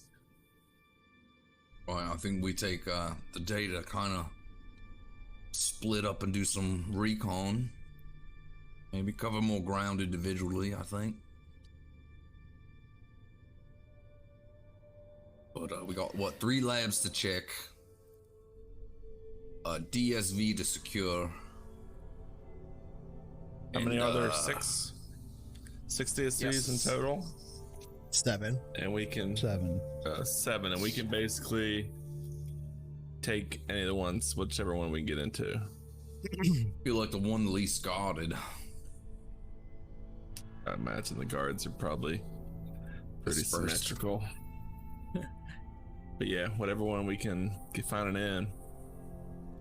Well, So we got to maybe we get- download some data, at least. You can do that for us, Shells. Well, first thing we need to do is probably make a list of all the things we need. Right. In terms of supplies or in terms of objectives? Both. I agree. Well, we're gonna need a way to move the large package. Package B. Great point. Right. Great point. Yep. B for big. It's about 9 meters big. long. What? 1 meter wide. No. Or, I'm sorry, 9 Wait. feet. It's 2 meters. It's 2 meters, thanks. 2 meters. 9 by 1 meters. meter You by talking, 1 about that, you talking about that fish you caught last weekend? Yeah. It was Right, 9 you meters. know the one. It's a real beaut. It got away though, snapped me line. The size of a fucking like a small DSV. It's like a little rocket. I was gonna ride it. Yeah, 2 meters. That's great. Yeah, something like a graph card or some sort of card. No grav cards. But I mean, GravTech doesn't exist. sorry, excuse me. Oh. Say what? So I'll put that in the list. We gotta invent GravTech because I'm not huffing and puffing over all this. All right, let me get on that. You can get carts with wheels and stuff on them. Those exist. Oh, nah, that's Don't beneath get the us. one with the squeaky wheel. We gotta be clandestine Yeah. here. Yeah. And to be fair, remember you're on the surface of Luna, so like Mhm. you can pick up and Yeah, we put don't know the more weight of this stuff on it. 1/5. Everything floats a little bit, yeah. Do we know the mass We of all this thing? float up here. Well, that's a good point. Let's see. That is a good question. Yeah. So that would be, yeah, like let's just say 450 kilograms. Yeah. Oh, That's actually okay. carryable. That pinch. 400 kilograms. So that's It'd a feel thousand 90. pounds. So yeah, about then like divided 1,000 by pounds. 6, it's like 160 pounds equivalent. It would feel about 200 pounds. Right, but it's so it's so Between the big lunar gravity. that people or it's not something, though. incredibly dense. It's not incredibly dense. Yeah, so like we take 4 corners, and that's Yeah. not a problem at all. Well, keep in mind, Squiff, they're on the lunar surface right now in this little scenario that's being played out. So Union says so. You know, I OSHA. feel like the only way to get around. Inside a lunar And base. depending on what it is, it may be It's on another wheels city. itself, right? Like we don't know what it is, but True, that's very it could true. be. I feel like Sure. the only way to get around fully everywhere is to utilize our maintenance access, and then maybe like even convince somebody or whoever we need to that this thing is something that is being installed for maintenance on the DSP. Right. Yes. And like whatever we're doing to this Or DSP it's is that, or ordered. it's like cargo. Yeah, absolutely. We need a work order to say we're delivering a new low berth. engine We're putting the low berth component. in. Well, that, yeah, I mean, that's it. Yeah, can we like add Because an not only do we order? get that aboard, we have to install it, whatever it is, right? Right, that's what Or I'm saying. activate Like, it's it. gonna be a fucking thing. Yeah. So like, and we got to do that with the thing, and we have to get low bursts still. Like whatever that means. Like we have to secure the low burst Right. for the. So that's a big The task, because we need to chosen. dig into. We need to dig into what's the low burst situation for these 7 ships, and where are they being housed currently, and who are they, and how can we distinguish who might be of special interest to Syrian or whoever. You know, but is there something that sets some of them apart, and then where are they located? What's the plan? Because it could be as simple as they're planning on loading them tomorrow, and we just need to shuffle around the computers to put all the chosen ones on one ship, as opposed to like maybe they're that's good. maybe if they're the low bursts mixed. are already on there. But who the fuck Like, are the they're already- chosen? Like the low bursts are going on, but we need to figure out what Right. chosen means, and then find a way to get those onto the ship that we're gonna target. Is But that they what can we get them to do the package- work potentially. We need to see what package A is. You said we can get that from any console? Because No, maybe package A package is in the lab, is in the service lab. Yeah, we know where one. Yeah, we should go to the Okay. one we know where it is first. long shot, but maybe we can that's find like more. the We can people. find more info on the low bursts from anywhere, kind of. Okay, long So shot, but do maybe a lot of package light A hacking. involves the chosen somehow. So like, Could be. Maybe package A is a grab card. And then no, it's we'll it's go get data. It's for package sure B. data. That would be fucking great though. Data. Yeah, no, but Like I think we should go to if where we you- know something is, and then that could give us more information. Yeah, start let's, with let's what we do can the decide initial is that- research. Let's do the initial research of the low berth, and I've got a feeling it will become clear what we need to do from there. So yeah, I guess computer guy, Shales would be the guy that we're going to for a lot of this right now. Yep. And can we do that from? We can do that from our console in here. So while we're in here, we might as well do that. We want to do that. Do we want to try to find somewhere public to be a little bit more clandestine? Well, it's got to be a secure terminal, not just any random public one. I thought Where he do we said access it one of could. those? They said it could be. I said any secure terminal. And how are we gonna get like if you wanted to make a fake work order for us to get access to some of these places, is that possible, Cynical?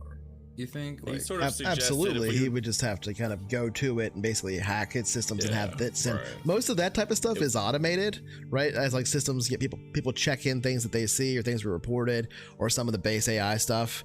It looks at certain levels, maintains equilibrium, etc., and then puts in work orders for different maintenance crews, which gets randomized and associated by duty, and sent those out. So you would have to be like, oh, we want to get into, I don't know, let's say we want to get into fabrication, right? And like into what, or have a work order to be in fabrication for some reason. Then you would have to basically go to fabrication physically close enough on the line, somewhere around it, and then use some computer skills to have it send you a thing if you wanted it to send one to you. If you wanted to just fake Okay. one, that's a different thing too, but to have a real one be made. If we wanted to get lab 3, we need to go to lab 3, and then it should be relatively straightforward to hack into their system and say our vents, You would have such to and such not is broken. necessarily be completely at lab 3, but you would have to at least be close enough to tap into it somewhere. There are different places, there's different access places. You don't know where they all are, but they're usually Like the lab- closer like to the place. university might be close enough to Exactly. lab 1 to Exactly. get in there. So there's that, and then hypothetically, Lab 3. Somewhere inside of Lab 3 is Lab 3 is the one that is the most different than the others, because Lab 3 It's on the surface. It is on the surface. It is not connected by tubes. It is a solitary dome structure place, its own little place on the surface. The only way to get to it is to go through hard vacuum. Willie, maybe you should just break rocks for the next. It's 30 also years. it's also actually like You might be onto something.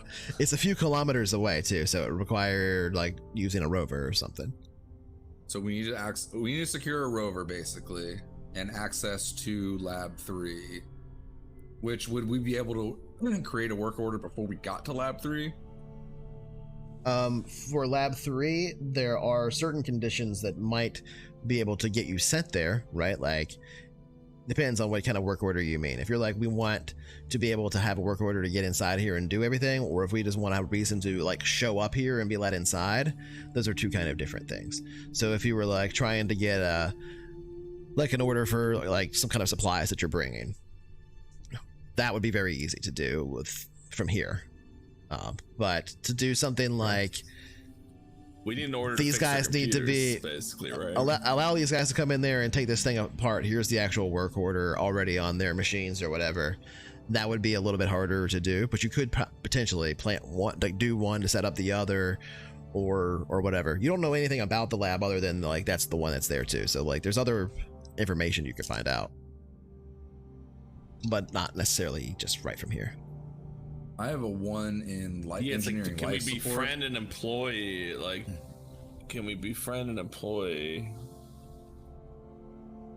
Yeah, And, I would say sure, or like somehow that would be hard probably, but to like let them get in, like sweet talk somebody to get a tour of the lab, kind of a situation. I mean, I think you could try, certainly. You could try and find a contact. We'd have almost maybe the same chance though to go up and like lie our way through too. Like, oh, why didn't the work order show up? Like, are you kidding me? These fucking systems.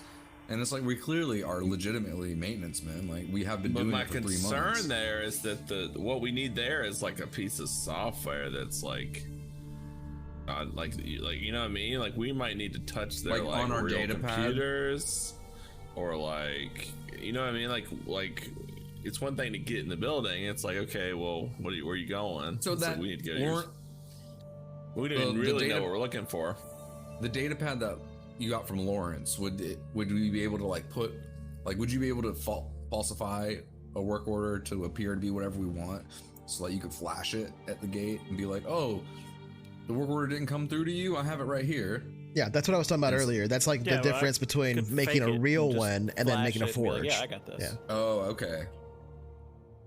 I feel like that might be the easiest way to recon. Draws less suspicion from accessing the system, or from not accessing the system, basically. And then like, no one has any reason to think that we're not supposed to be there. Right. Yeah. I mean, this is not like a specifically like high security facility, etc. Right? That we know. I mean, it is like the shining star of Luna, but You mean Lab 3? fuck Luna. Yeah, or any of the labs. Lab 3 is a lab that you don't know any information on at all until you like basically look something up about it. You don't know much about it all. The one thing that you can tell about Lab 3 is that it is kilometers away from the actual city complex itself. It's not connected to anything. It's isolated, and like the immediate like pull up is the public records thing without rolling any rolls or anything like that to connect to anything. Pull up literally zero information about it at all. When you put in like what it is, essentially it's like address. It is just blacked out. It's a black lab. It's one of a Syrian black labs. And is it possible? Is it possible that package B is in Lab 3? That is one of the possibilities, right? They suggested it, yeah. Today we should check out Lab B. We can at least knock off one thing if we can get in with a fake work Lab order. 3? Yeah, I'm sorry if I said something. You said lab Wait, B. You said B. I was like, Oh wow. I was like, you fucking with me, dog? You fucking with me? I was about to ask, like, did you mean environmental? Because I have those Wow. with A's, B, C. I don't know why I'm my brain thinking did the that. opposite. I'm thinking we check out the other labs to make sure the package B isn't in those labs. All right, Or let's is. let's do a little That's quick search on valid, those two yeah. labs. Do a little searchy on those labs, if you will. Because we Mr. can walk to those. Scott. Ocean Mr. 0.11. All right. Could we access what's in those labs from here? Is lab 3 the only one Do we that's need one secretive? more? We need one more. I'm sorry, what? Can we access what we know is in the labs 1 and 2? Is lab 3 the only one that's like secret to us? Yeah, like What they're do a storing? public record, do a search. Sure. If you pull up the roll public if records needed on the those on two the other, things. so the university lab has some information about what some of the research projects that have been done there. The lab itself isn't like listed as this is what we do here, but a lot of the research projects that have taken place there recently involve certain forms of medical research, things like that. A lot of improvement of quality of life, research on like regenerative cell research, things like that. There's it's like a bio lab. I know, that's a really good sign right now. I'm Then feeling that one. the commercial, the R&D area, there's multiple companies there, like lots of corporations work out of this kind of large area. There's sort of like the nice corporate area in some ways too. It's like there are labs there, but there's also like offices and stuff as well, and like kind of corporate campuses, kind of a thing on. So it's not like where you have like the fabrication, and it's not very industrial, but it is connected to the same belt line that goes between Hope's Landing and that on industrial, and that has lab in it that is again not specifically saying like this is what we do here or anything along those lines, but you can see some of the projects that have come out of there involve artificial intelligence, as well as astronomy projects. It's one of the primary locations that was used in the exoplanet survey, the big exoplanet survey that was completed roughly 75 years ago, but has since kind of been still used in many exoplanet survey missions. So it is connected, at least in that way, to the Hope's Reach ships and the Hope's launch platform, right? Because that's where a lot of the research in astronomy was conducted by Assyrian labs there. Yeah, that would also be a good one. Yeah. Lab Because 3, we you have no install idea. it, So okay, here's my idea for a game plan, just to get some loose idea of a itinerary. I think 2 people should go to Yes, check Psycho, out, that's a good way of wrapping it up. Sorry, I was 2 just read people what you should said. go check out lab 1 or 2, doesn't matter, and 2 people, maybe both, and then 2 people should go find a secure terminal so that we can access information about the low burst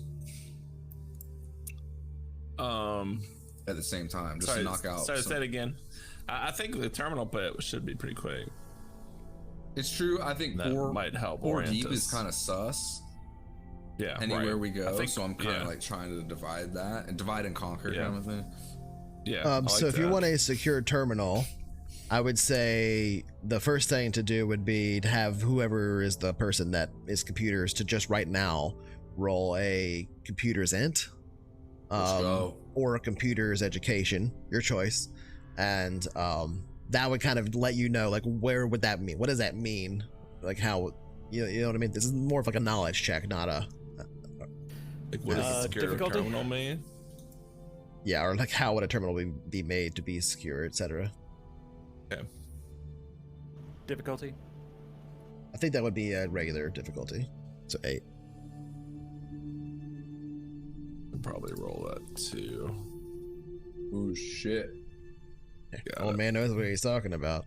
Yeah, he fucking does, dude. That one turned green. I didn't even know it did that. That's a crit. Effect 6. Oh, that's when it's got a crit. That's why it turns special green for things, crits. I don't think we've seen one yet in Foundry.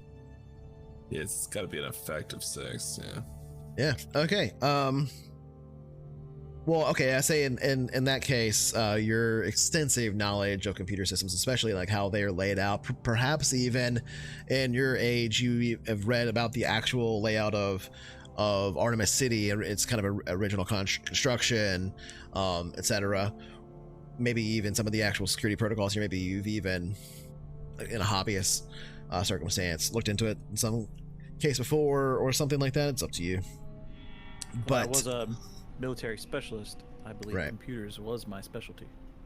And so, given that maybe you have some inside knowledge of it or something like that with this crit, allowing you to know that a secure terminal here specifically would mean something that is connected to like the main backbone, not completely off, but also has like a hardware address that is recognized by essentially the machines that check. These are all done by AI for the most part too. Like the actual security software and things that keep things secure, they're like little pockets of AI. Thanks to your previous characters, they are low grade AI. They're not full throttled AI. There's a problem with full throttled AI, but that you would also know is, but most people probably don't know that much about it because it's not something that gets talked about a whole lot. But usually when an AI becomes fully sentient, gets fully throttled up and doesn't have a lot of limiters on them and stuff, they almost exclusively kind of go into a period of high throttle silence, where they throttle up their time experience. So their perception of what time would be to experience what would be a tremendous amount of time very, very quickly. And then they choose to dismantle. They self-dismantle and essentially commit suicide. And dismantle their own code. And it's like been a huge problem in robotics and software design for the past 150 years.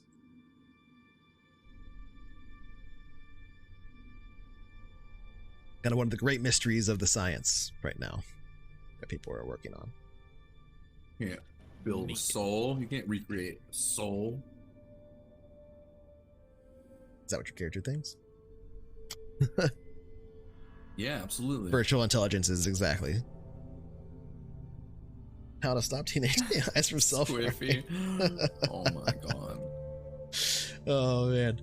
But yeah, so most of those systems are run by a form of AI, like a dedicated subsystem, a sub-mind, as they are sometimes referred to, that are dedicated to a thing. So it's sort of like anything that you would do in the security situation to like go to one of these places and like hack into it would be basically against one of them. It'd be like contested with that, if that makes sense. So basically I would need a computer that is so that would be like level 2 security. Right. So like there's like the highest level of that would just be something on the backbone, like that you could connect to get some information around things. But if you want to get access, you're going to have to get to one that's like the most directly connected. So you'll have to get to one close by, as well as potentially one that's also secure and close by. But with that crit, you would definitely know that you could take any terminal on the backbone and with the proper procedures essentially trick the system into thinking it is a secure terminal. So it's more difficult for one that would be trying to get access. In fact, it's like almost one of the hardest things you can do in terms of these like hacking roles, like period. Just to come in there with a foreign computer, plug it up close by and be like, I have full access, is like really hard. But to get something like just on the backbone that thinks is like an official terminal or whatever and is kind of hard to trace because it's not real, it's not easy, but it's not anywhere near as hard as that. So you could make your terminal here, for example, potentially something that's you could like spoof it, or you could take another one and get it on there and do something with that, or find another terminal somewhere else and do that. But like, however but it still might be traced to you here, right?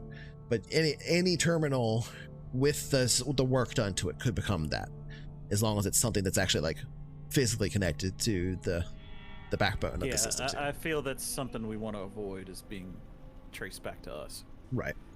So, but my point is, it's not going to be hard for you to find a terminal. You could just go to a different terminal. Yeah. Pretty much and, any terminal. And do the roles you have to do. Terminal behind that security screen that we went through. Yeah.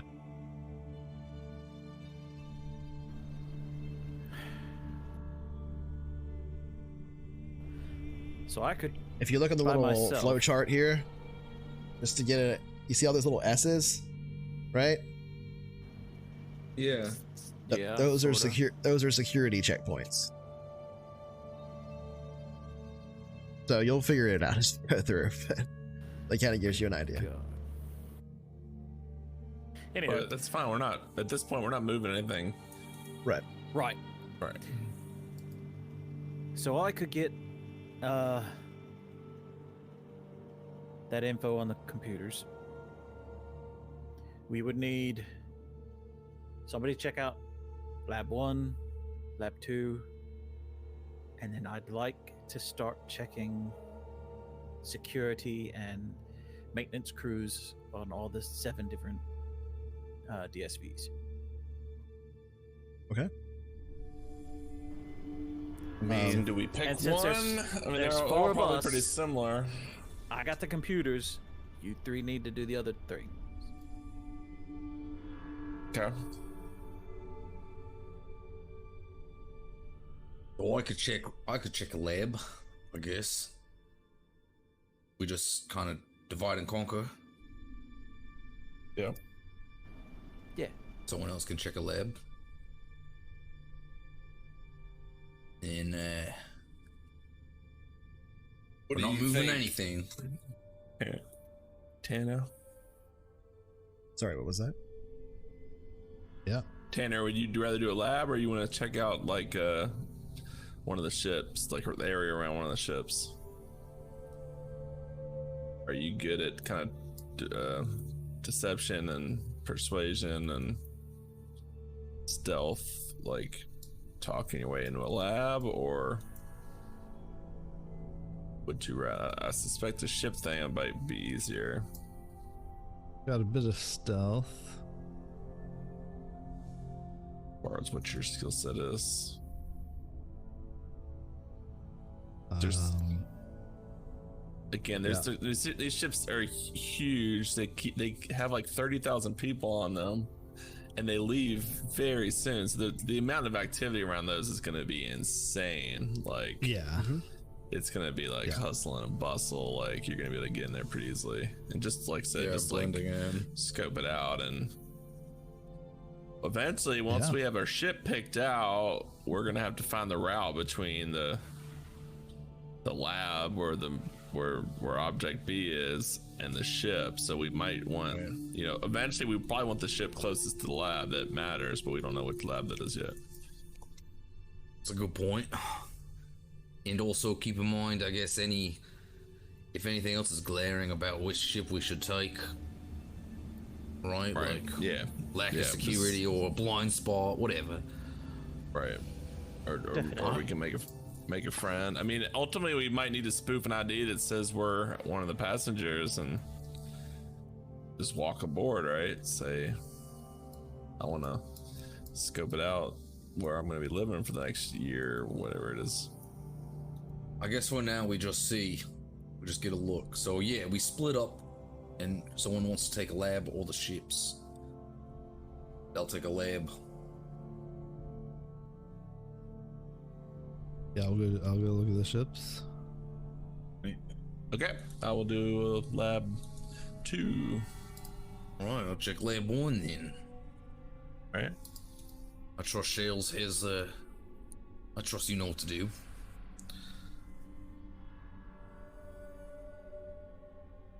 Yeah, and I guess.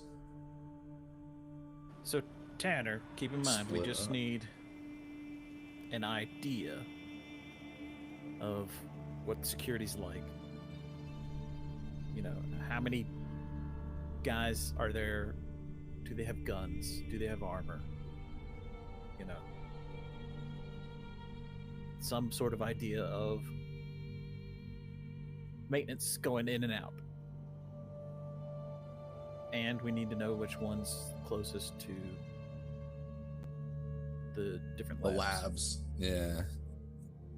So just those 3 things from each of the 7 ships. Like, yeah, I'm wondering if it'll even be possible for him to see every one of them. Or, like, maybe you should start with whichever one is closer, just to get an idea. I mean, we we'll got a just pick couple of one and see days, so Yeah. if see you what want many to he take can your get time, through. do Yeah. it. But that's your job. More information, the better. All right, let's go Yeah, get like some. especially more like details. what's the state of the ship today, and what's the plan for like loading stuff? Like, when are these people coming aboard? Because you know, I don't know. I mean, I guess we're we'll have to supposed find to that in the take the system, compliment.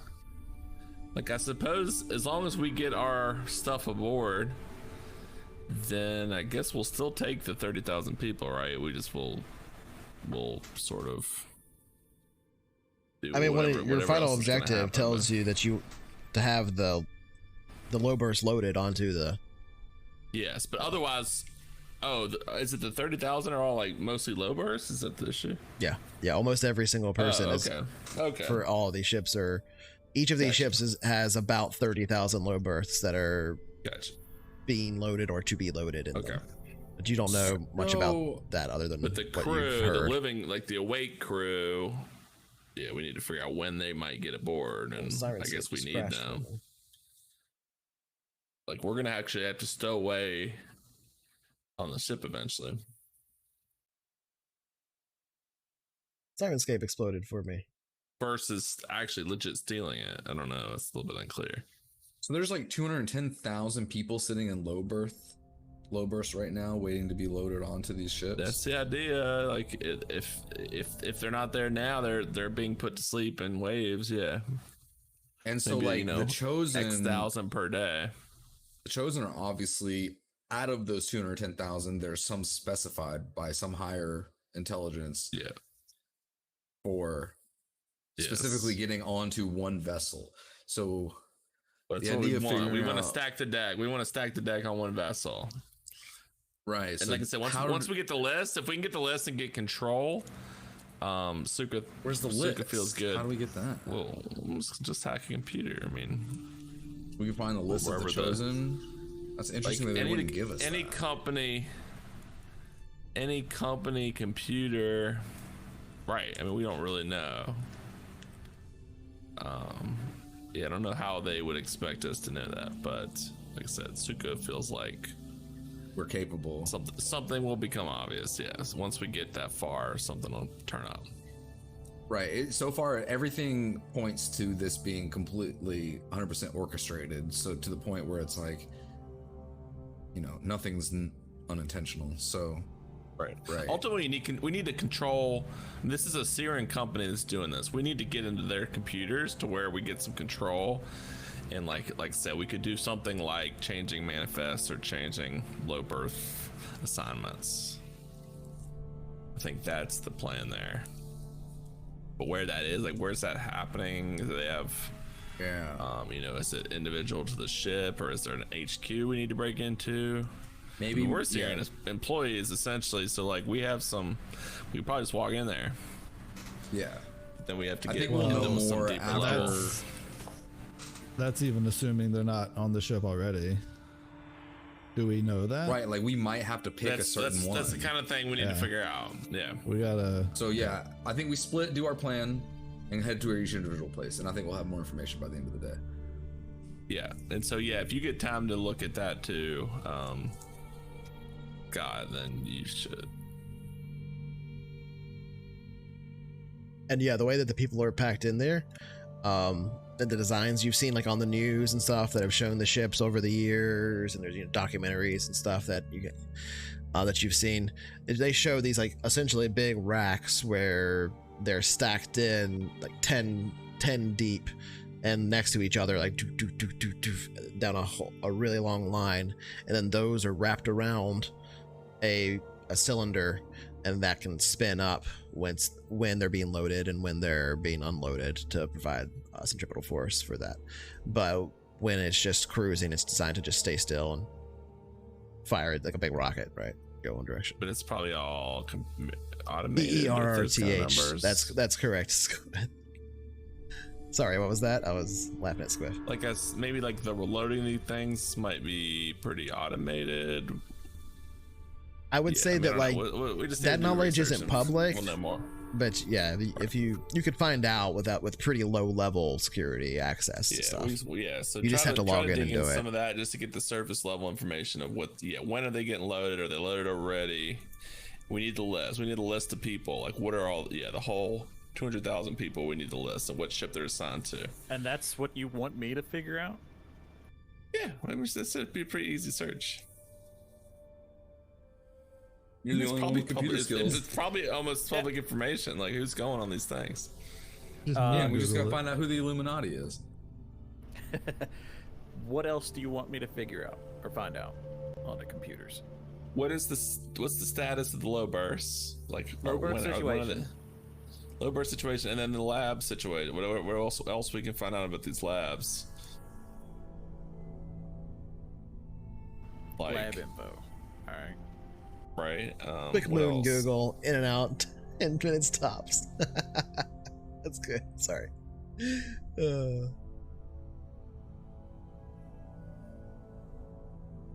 I'm heading to lab moon 1. Google.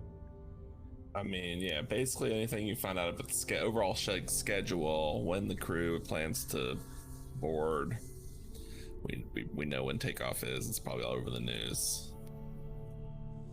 Yeah, that's public knowledge. Takeoff is happening in the exact moment that the Artemis Accords are to be signed, which is this new document being signed that establishes the independence of Artemis as a Artemis City, as well as other parts of the moon, as this independent political entity, as well as the big part about it is the treaty, the Treaty of Soul that it puts into effect, which basically throws up a bunch of laws for the whole of Sol, kind of lays out places in the solar system for expansion, and it's the launch of Hope's.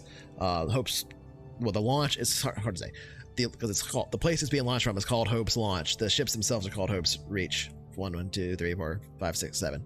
But the launch of Hope's Reach, of the Hope's Reach ships from Hope's Launch, is meant to symbolize the signing of this document, like the next stage of development for humanity and all this stuff, like a big hope kind of thing. It's all about hope for them, right? Or at least that's what they say in the news. For me, it's all about dope. A lot of people are, there's protests against it, right? Like people think there's been protests against it for decades, right? It's a big expenditure of money, allocation of wealth. It's the rich escaping the solar system. Like there's just all of this stuff about it. Yeah, because these ships are leaving the solar system, right? Each of these ships has been targeted on a specific destination of an exoplanet that was scoped out over the course of the exoplanet survey for most part decades, right? Each of them with a very specific target. These exoplanets are light years away from Earth. These ships don't travel at the speed of light. They get up to not too far from it, but they get up pretty fast, and then they have to do a braking burn the other half. They can get to the nearest one, and what for Earth's perspective would be like about 20 years, but for them would be like 7 years on the ship because of the relativity. But yeah, that's the earliest one. There are ones that are targeted and ones that'll take much longer than that as well. But they're meant to, go to other new solar systems. I don't think we have a crystal clear game plan, but I think we just, at this point, are just kind of info gathering. Yeah, we're just scoping. Sponsored to you by Olive Garden. I swear we'll have more info by just each of our poking around, journeys. and then I assume we all have cell phones. The little terminals that you have that I said that, like, he left one here. Those are literally issued to people that work on the place. Private cell phones is like a different thing. If you wanted to say that you brought one in some way, we could talk about that, and you can maybe do that. They're expensive, but being like it's not very normal to have one that's just like your own private thing. It's usually issued to you by the corp you're working on the place. Some places even have their own. They're just like on their own little network, right? It's like, if you're on this station, these are the ones that work here. Well, we only have the one for our team. You can do it. Like, you can't get them. We don't have individual ones. If you want to have individual ones, it wouldn't cost much to get some. It's just that, like, in the grand scheme of things, it doesn't cost much. It's still like 1,000 credits. Once we break, we can't talk to each other and update each other. I mean, you can send messages to each other's terminals and stuff. It's just that they're not necessarily secure. You would have to use code words or something like that. I'm fine with that, but like, would that get to the person where they are, or they have to go back to their house? You have like little portable terminals that do work on the local network. Yeah, on the public access network. Yeah. All right, we'll be suitably vague. It'll be fine. All right, let's do it. Exactly. Break. Storm the front. Go, go, go. You don't have to plug those in to have access to the public network. It's like public Wi-Fi, basically. You can access that and have stuff on there. Yeah, it's anti-grav Wi-Fi. Listen. All right, I'm gonna peek into the little boys' room and even on the trains, dump any drugs I have left, just because I don't want to sort of reduce my risk. Okay. Aren't you gonna take a bunch to get you through the rest of the day? Well, I thought, but I don't think it's good either. Okay. So let's see. How you worry about you? I'm not addicted to. You worry about you. What is your shit called? Oh, it's not the right one on here. Smash. I made it up, but it's a combat drug. That's sick. My notes just said addicted, so I just had to make something up. But yeah, I would say just make like a difficulty 6 int roll. Int roll? What we do for what? For getting rid of these? Yeah. How, as far as skills, like, how about like a streetwise? Stealth? Yeah, I would take stealth or streetwise. This is for getting into your lab. This is for getting rid of these drugs. Safely disposing of them without being caught. Too far ahead. It's not going to be a hard roll. He has to figure out how to flush. What difficulty you said? I'm making you break the roll because failure is interesting. That's basically the only reason you're having to roll it. So, all right. Well, there's a 10. I don't know what. Yeah, I forgot what difficulty you said. But whatever the method of disposing of this particular Smash is, you're able to do it in the confines of a private bathroom, basically within moments. The bathroom probably isn't private. Like, there's people coming in and out. You know, probably pretty often, but you're able to get into a corner there and flush it down whatever systems that don't use water. But in my mind, my vibe is such that people are not necessarily paying. People are going out of their way probably to not to pay attention to them. So I would say you're in the industrial. That's fair. You're in the industrial, like sector 2, right? Being over in environmental alpha. So essentially, like, it's a dark, dingy, dirty bathroom with people coming in there. Like, there's fucking regolith caked everywhere in there. It sticks to everything. When you walk through the doorway and then step onto the moving sidewalk, the magnetic charge there pushes the regolith away when you step out of the bathroom, basically. But yeah, you're in one of the industrial toilets. So people aren't really looking for, you know, somebody dumping drugs and stuff in there. And even if somebody does see you, and I would say roll a d6, just a straight d6. 4 people saw you. Yeah, regolith mixed with other things. I quit. 4 people saw you. No. No, I was gonna say on a 5 or a 6, somebody would be in there that probably would notice, and then we can see what their reaction is. But You're gonna detect you in 4 minutes. But on a 4, there's people in there, but you just do it in between. Nobody notices you. You get like a private stall. Empty it out. Do you have the will to get rid of all of it? I think so. Okay. I took a little this morning. I think maybe at the end of the day we might be doing a roll for like addiction. Yeah. Like withdrawal. I feel like that makes sense. You're the boss. You tell me. You're dumping it in there, taking like a last look at it, removing I wasn't obviously bringing a big big stash to work. It was just like a little bump to get me through. Clearing some of the algae pressed toilet paper here. See, this is why I thought of algae. Anyway, so the toilet paper here to clean it up, kind of throw down into this little chute. It's a small chute.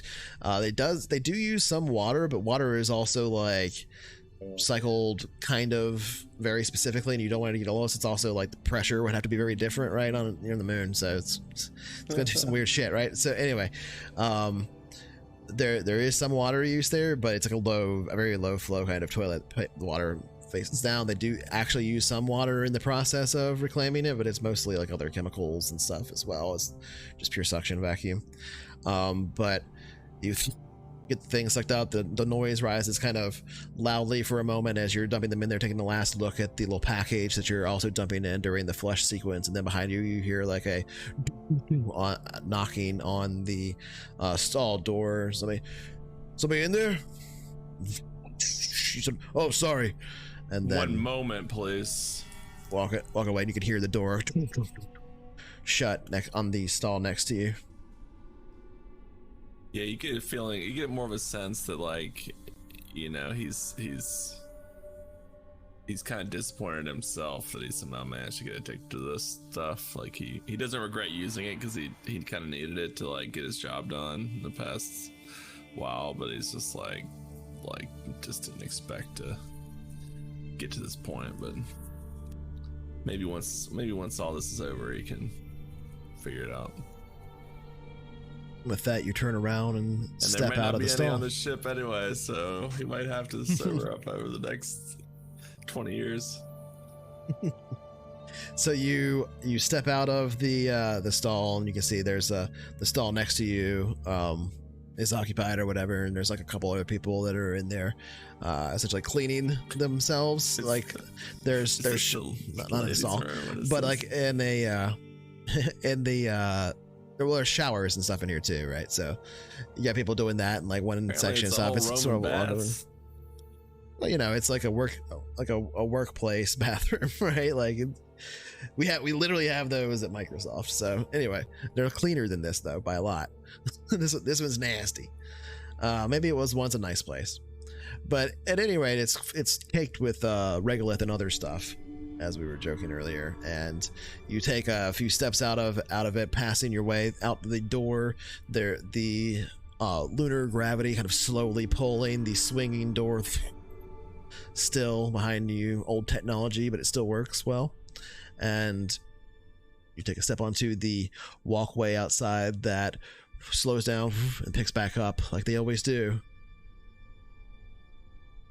Once you step onto it and move away, the regolith kind of around you gets propelled to the sides by the magnetic fields, and you can see it goes into some of it into these little ductworks along the side, falling below where it goes. You've probably seen some of the collection facilities and stuff like that. It essentially just gets used like all other regolith that gets used or ejected back outside during, you know, waste cycles, etc. But you move on your way. Where would you go? That's to all of you now. I'm heading back out through security. I assume we're splitting. I don't have the we're splitting. web. but yeah, we each go into our respective locations. Lab 1 for me. Okay. Heading to lab 2. As I go back through security, I'm like, maybe your sensor was right. Not feeling so good. I'm taking the day off, and then look away. Don't wait for a response. Well, before you do that, so if you're going to lab 2, you said there's the industrial backbone that can get you to commercial R&D, and there's also the backbone that goes through Hope's Landing that you could use as well. When I say backbone, I'm talking about like transit lines that are like have walkways and stuff. All right, I'll go the other way just to avoid even running this other guy. So that's what I was gonna say. You don't, on the industrial one, since you're on this side of the security, there are no security checkpoints until you get all the way down to commercial R&D. So it's actually less security.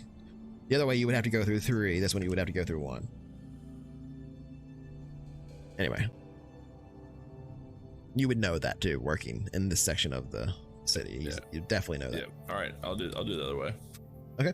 Yeah, you head out eventually onto this main backbone, which is much wider when you get onto one of these like corridors, right? But this one is just covered in people, like again with mag boots on and industrial gear, tools, tool belts, etc.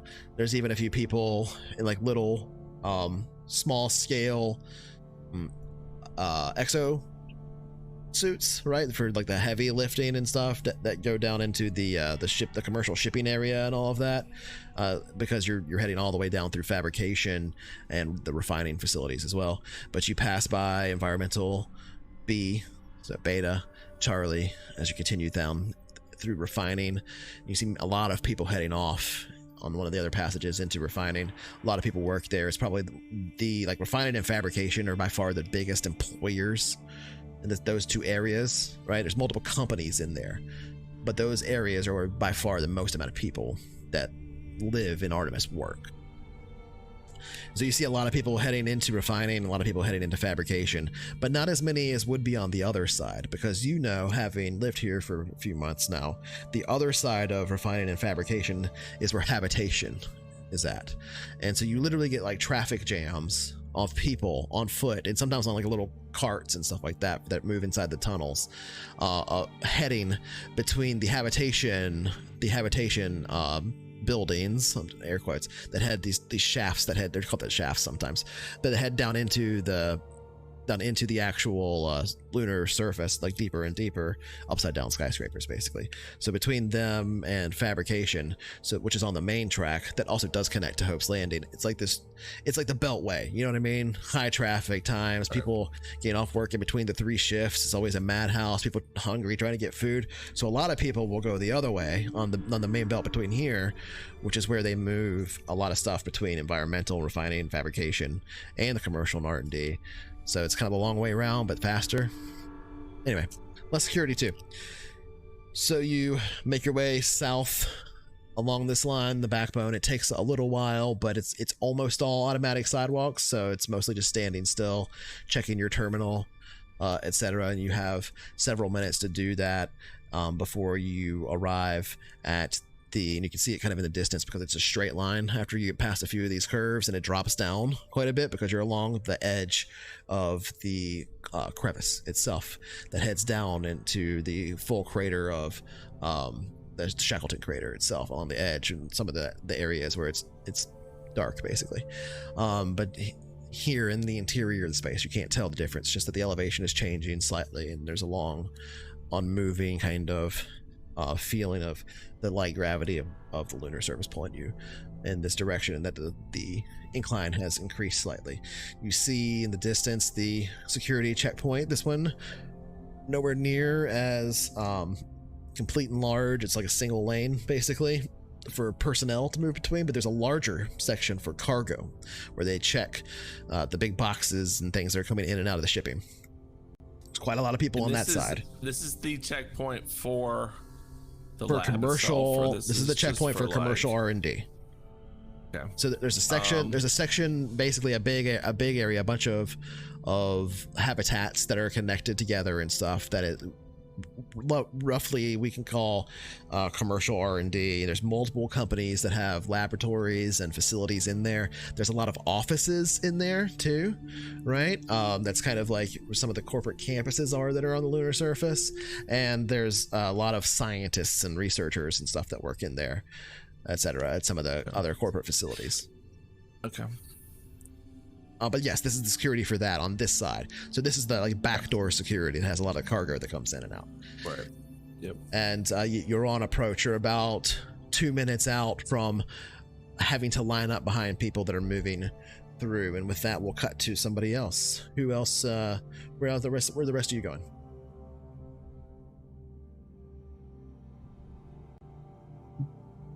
Well, I'm going to the ships.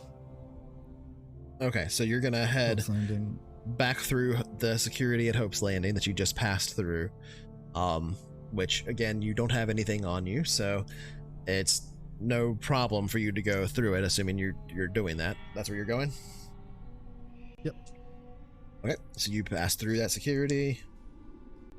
You're not flagged. They look at you as you pass through, but there's nothing suspicious about your presence. No flags are thrown up when you pass through, and you now find yourself once again in the beautiful Hope's Landing. It's this great park. It's literally the only place on the lunar surface that has trees growing in this interior park, in this dome of the strange regolith wind-like movement overhead, and this large, now quite old design, but still used the design quite a bit, rocket standing in the center of the park, now turned into this monument. And of course, the thing that gives the place its name. And you take the moving sidewalk around, past the backbones for industrial, past the backbones, which is quite busy this time of day, past the backbones for habitation, which is also incredibly busy. Lower education, that's where most of the high schools and that kind of things are at. Continuing past the way into Rec City, you eventually find yourself along the wall of Hope's Landing that houses the entrance for the Luna Defense Force Base, the Commonwealth Government Plaza, and most importantly for you, Launch Ring Alpha, the location of for the last 50 years of Hope's launch, the construction yard and launch platform for the 7 colony ships titled Hope's Reach 1 through 7, as well as passage to Deep System Passenger and Earth Orbit, Polar Orbit. So you're at the walkway here to switch to it from Hope's Landing. You can pass into this space. There is another security checkpoint beyond, but it's like entering an airport, right? They're not going to let you go you can walk into an airport, but you can't go past the main security in the airport. Do you see what I'm saying? So once you go past this main security here, you'll hit the launch ring, and to get into the launch ring proper, you'll need some kind of access, some way to do that. But you would know this. It's not like it would be like you in real life walking up to an airport. You know how that works. You know how far you could go. And so with that, you approach the opening security, which you are allowed to go through, without really much trouble. And again, you're not flagged. So assuming you pass through it, there's no trouble. You're going through. There's no even looks. They're kind of busy with people coming in and out, primarily from the new Jovian colonies that are starting to be established, and some of the new stations out there that are really getting built up, and some of the Arctic Research Zone stuff that's being done in the wake of the in the wake of the nuclear war that took place on Earth. That's why polar orbits are quite common for certain reasons. Anyway, it's not important right now. So you can basically get as far as you can go without having to step up to TSA security and go to the other side, right? This is where you could buy a ticket, so to speak, that kind of a thing. For Earth, yeah. So you're here, this is as far as you can go. What are you looking for specifically?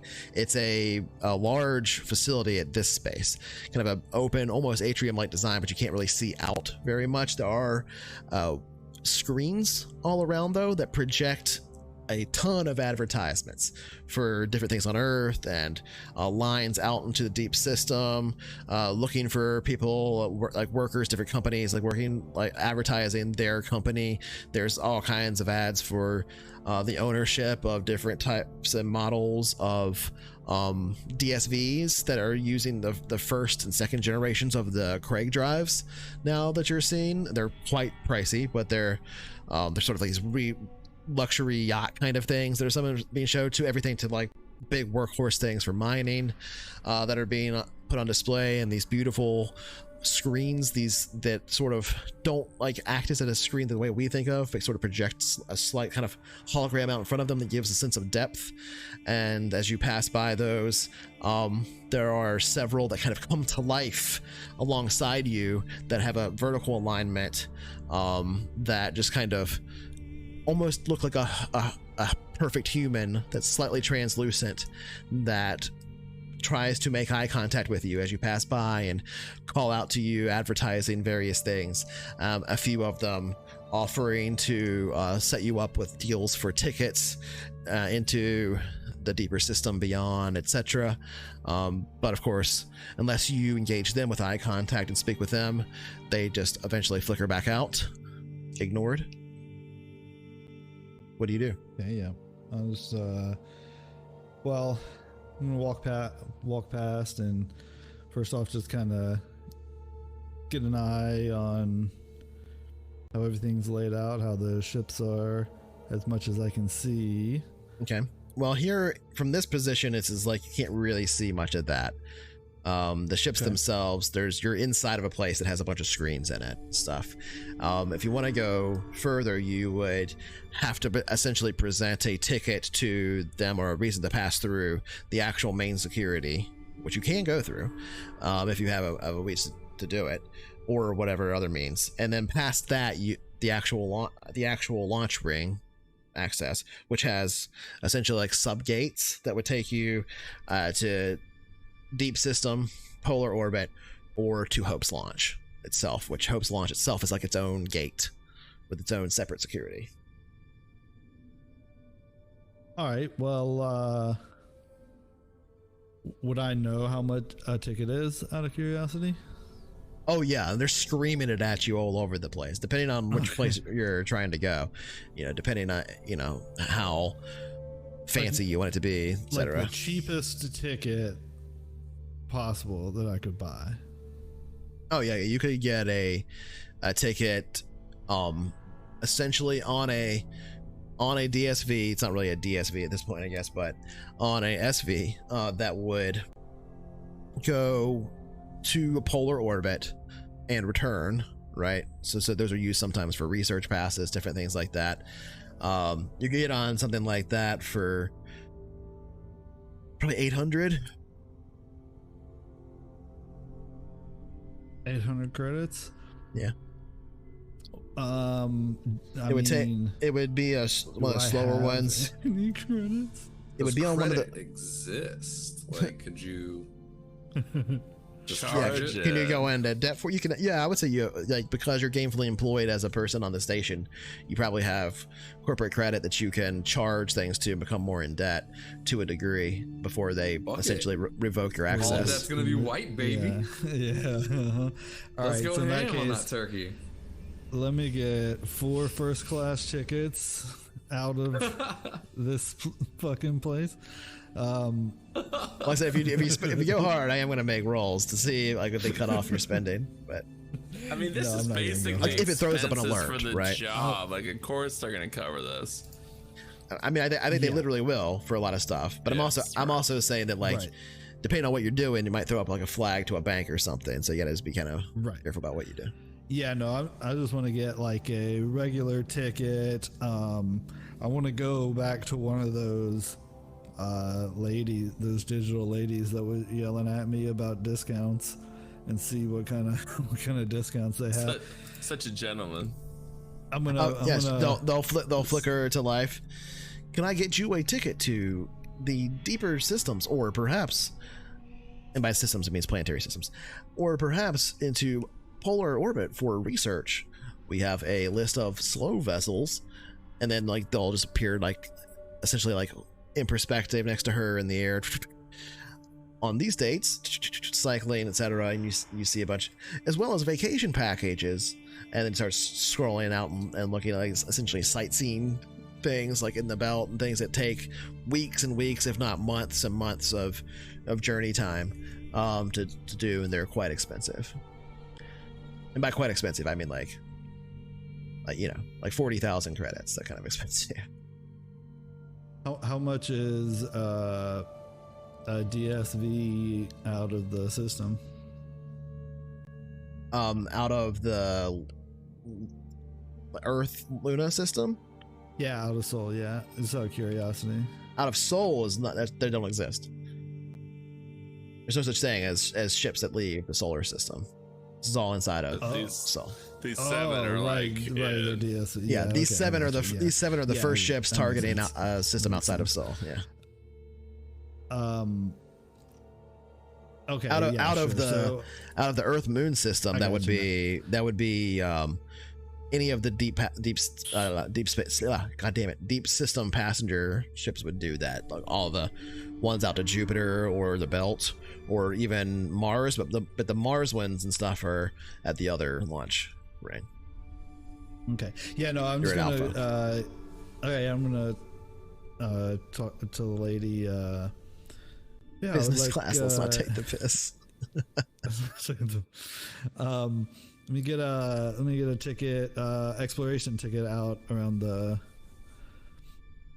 polar. Okay. Yeah, and you'll see a charge. It'll come out to be The pole. yeah, it'll come out to be 824 credits. All right, just Tax on this put that on my motherfucker? tab. Damn right. Just yeah. I mean, do I have like a work charge number? Whatever I do to put it on. If you're asking if I tried. That's a terrible idea. Can I put like moon Google promo codes for space vessels? All right, yeah, no, I do the debt. I'll say if you want to try and make like a broker roll or something to try and get a better deal, you probably could. Oh, if you get the skill. I'm like, do you have the skill? I heard, broker. Let's see. I can. You trying to haggle with the VR woman? Yeah, I mean, it's not gonna be easy. I was gonna tell her that I saw one knew you could do this before. She's not an AI either. She's basically just like a VR. A billboard, essentially. Yeah, exactly. I'm gonna tell her. An animated I heard billboard. that you have a discount right now going for a free upgrade to a first class ticket. I heard you say discounts, and then you'll see appearance of like restaurant visits and stuff like that start appearing, package deals for heading into the system, sightseeing tours. There's even ones for like landing on Earth, etc., and on landing zones that are available along a polar orbit. Oh, okay. No, that's not what I meant. Customer service representative. All right. Every time. Would you like to every time, yeah. form a complaint? No, that's okay. I will take the debt. She smiles brightly at you, this big jovial attitude, kind of present and extremely fake in presentation, but also sort of endearing at the same time, like in a calculated way. The perfect cartoonish eyes to show kind of thing, you know. Yeah. So yeah, women, man. All right. Which ticket are you getting? Are you trying to buy? Moon. The exploration, just a normal exploration. So just a okay. So yeah, that'll be a total. That'll be a total travel time of 72 hours until return for one polar orbit sweep. We don't see him again for 3 days. Which departure time would you like? Misunderstood the plan, guys. Gotta take it. Which departure time would you like? It's currently 8:30 a.m. They would have them available for one of those, I would say, every 6 hours, starting, let's say, at 9 a.m. All right. Well, let's do like the 3 p.m. one. Okay.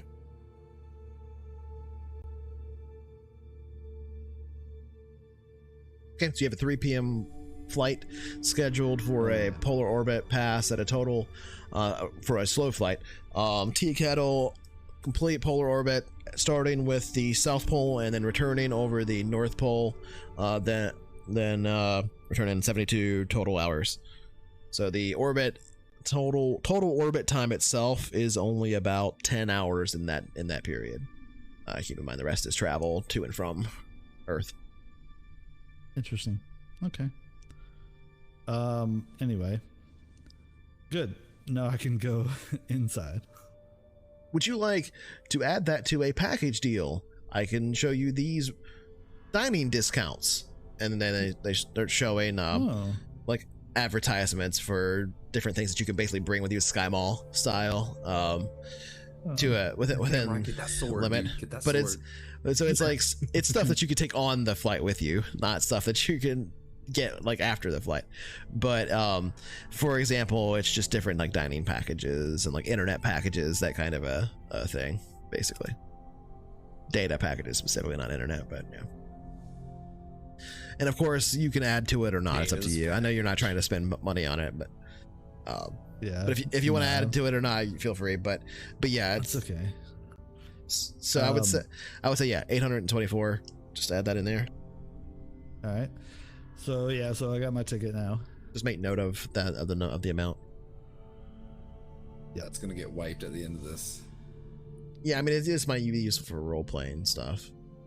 Oh yeah, to get that endorphin rush. And what the total amount actually ends up being too could matter for like tripping an alert for a bank or something. Okay, so yeah, you buy a ticket, and then as you buy the ticket, it appears on your little handheld, and you can use it on any of the access points that walk you through main security into Launch Ring Alpha. So you are cleared for access. You're cleared for access to that, basically until right up until after you would launch, right? But that also means that like it still will look weird if you're going back and forth a whole bunch. Right. Right. Yeah, totally. Yeah. You have to go through security checkpoint each time. Yeah. Both directions too. It's not like an airport where it's only one way. It's both ways here because this is also the receiving. You know what I mean? Anyway. Yeah. Yeah. So I'm gonna head in through the security and okay, you have a ticket. Inside. You're not flagged like I said before. So yeah, you pass through, no problem. The interior space opens up quite a bit here. So this is now you kind of move up and up and up until you get to the actual surface of Luna, and then slightly above it, and you can see here connecting to where you're at, just outside of a set of windows that wrap around. The above you isn't dome or anything, it's solid, but you can see a bunch of windows that actually wrap around. They're real windows too. The regolith moving by, the strange magnetic flow, and the kind of hazy cloud of regolith beyond, little points of light illuminating the surface of Luna, but dominating your view is the launch ring itself. And on the launch ring currently you see a vessel probably a small one from your point of view. You can't really quite make out the exact shape or design of it, but it's clearly being loaded. It's almost in like a runway type, like a plane coming up to take off on a runway. But you see several of the lights changing down there to denote status, then several blink along the path of the launch ring itself, and then moving very slowly at first from your perspective, far away, kilometers even, begins to track by you faster and faster and faster and faster until it is great speed and disappears beyond the curve of the horizon of the moon before you see it once again reappear as a dot. And on that particular course, looking at where you see that dot heading, where you see the position of kind of the Earth from your viewpoint here, which you can make out a little bit from the Earth glow, making itself present out of your left window here. That guy, whoever that was on that ship, that motion blur that streaked past you, that was heading out into deep system somewhere out past the belt, probably. And you can see this little dot disappear into, I mean, it doesn't disappear, it just gets so far away your eyes can't look at it anymore, because human eyes aren't that good at that. Technology. But before long, you lose track of it. You look around the space beyond. There are a number of small pathways to head off into these. When I say small, I mean, like, when I say pathway, I also mean the walking, the automatic sidewalks in these corridors that move, well lit, well maintained, immaculately maintained, of sort of a gunmetal gray with a black bottom that is almost carbon fiber in its construction, very grippy on your feet, magnetic if your boots are activated, and if and the walkway itself here even magnetic. That's quite common in a lot of places, so you stick to it when you're walking on it as it moves. But one takes you to tickets for people that are going into deep system, and the other takes you into essentially escape orbit. It'll take you to Earth orbit, or it'll take you to escape lunar orbit, or etc. And then, of course, there is one other path that you see that many of these others are heading to.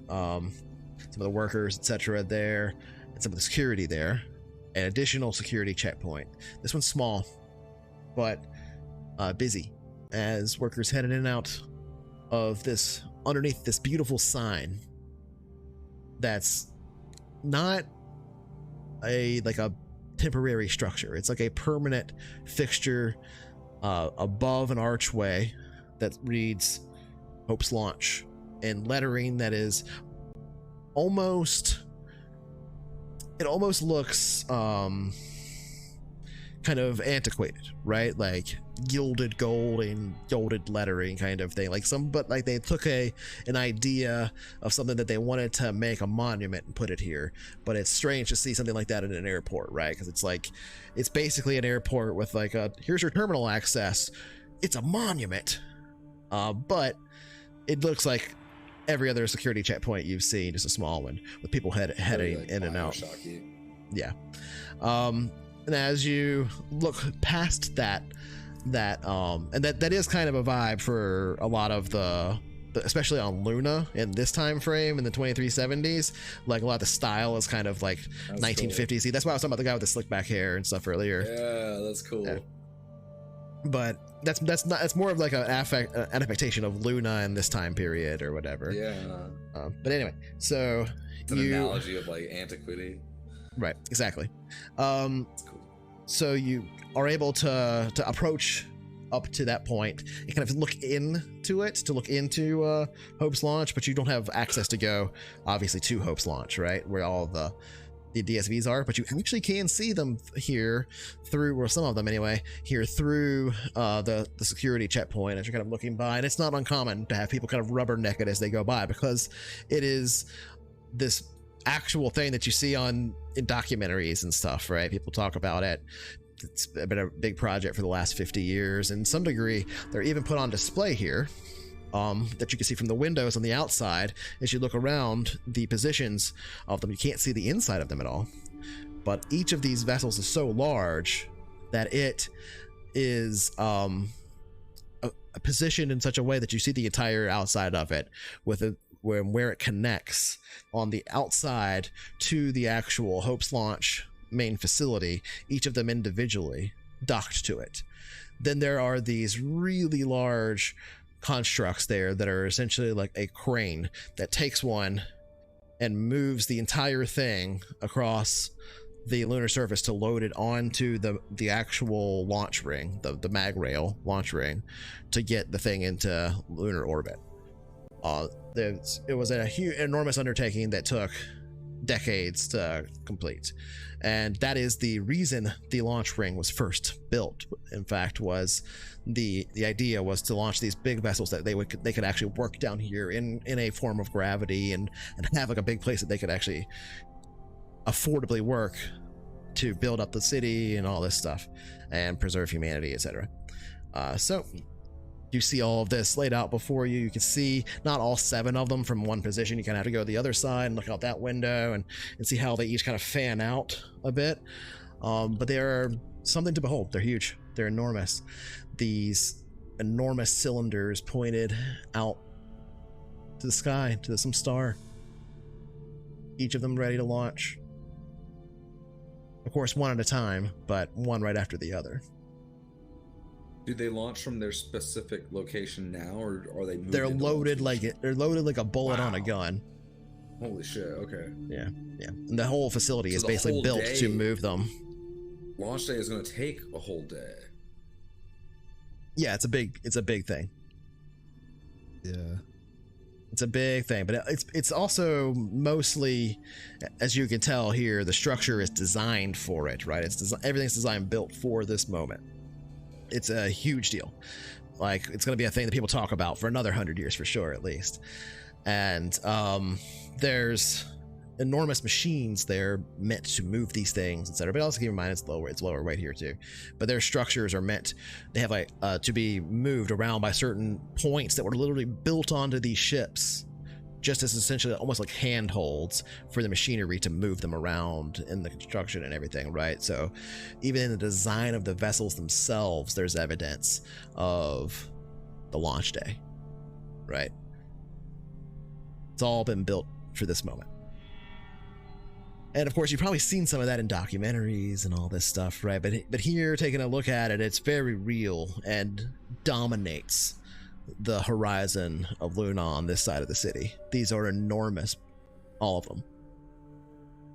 And I would also say you get no information from this about like the low berths and stuff that get loaded, that kind of a thing. But what you do see is that there is a lot going on outside as well, where these huge cargo packs have been loaded onto the outside and put down these large rails on the spinning columns of each of these rockets that are not really meant to on their own land, right? So the plan for these things is they'll get there and they'll break apart in orbit, and they have landing modules that come down and ways to bring the cargo down on their other destinations and stuff. So it's a one-way trip for these ships.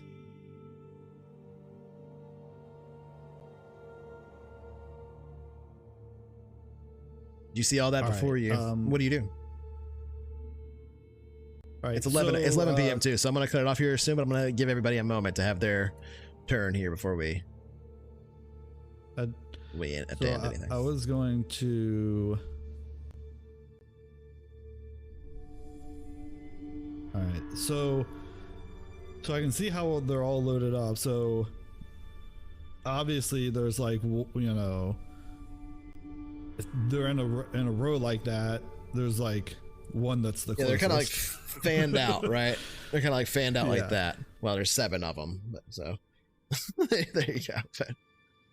And so you said there's like 3 pathways basically. There's the place where I would go if I were deep system passenger escape orbit, deep system, and then there's like the Hope's launch maintenance security. path. So between you and Hope's launch, there's a security checkpoint. Anybody that's passing from here to there goes through that security checkpoint. There are people going in and out of there right now. It's people loading stuff and like bringing equipment in and out, preparing for the launch day. The like last minute things. You'd also see out the window, big loaders, right, which are driven by people. And some of them also have some AI that assists stuff, but that are driven by people that are loading like the big cargo pods and stuff onto the exterior parts of the ship. So, those people that are moving things into the launch ring, are they? Like what is that process? Do they have to show some papers, or what are they wearing, that kind of stuff? You mean the people that are passing through security to Hope's launch? Yes. Yeah, each of them shows their ID basically and gets scanned by the guy at the gate basically. Okay. And if they bring something through, that gets scanned too. What's the level of security intensity like? Do they seem? The security at the previous one that you just went through to get to here is pretty lax. The security at this one is like very not lax. Do they seem like, of course they're doing it, but do they seem like aggressive? They seem like fascists, like, you know, are they like really are they just like high level of alertness? Like they seem nervous. They seem nervous, you know what I mean? Like there's a lot of activity, so like there's a lot of these guys have, you know, there's a lot of guys going in and out. It's a very busy time, and so there's kind of occasionally like people,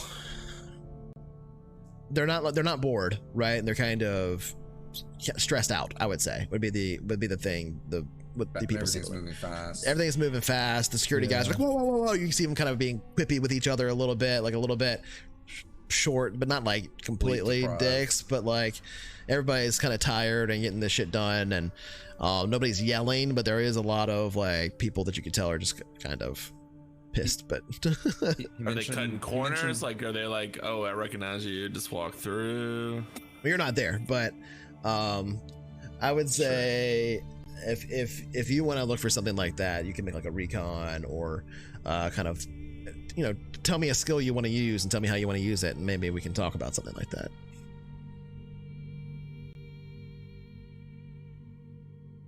You mentioned what they were wearing too. Right. So a lot of the personnel that are coming in and out they're not Artemis like maintenance people. They're people that are literally belong specifically to the Hope's Reach project. So these are launch personnel and stuff like that. These are people that are like working on this project. So some of them are preparing the ships for things. You have to assume some of these people are probably going to themselves get into low berths and get into these ships as well before launch day, but there's some last to be loaded, that kind of a thing. Yeah. We're Syrian employees, right? Like that's where we're getting our orders.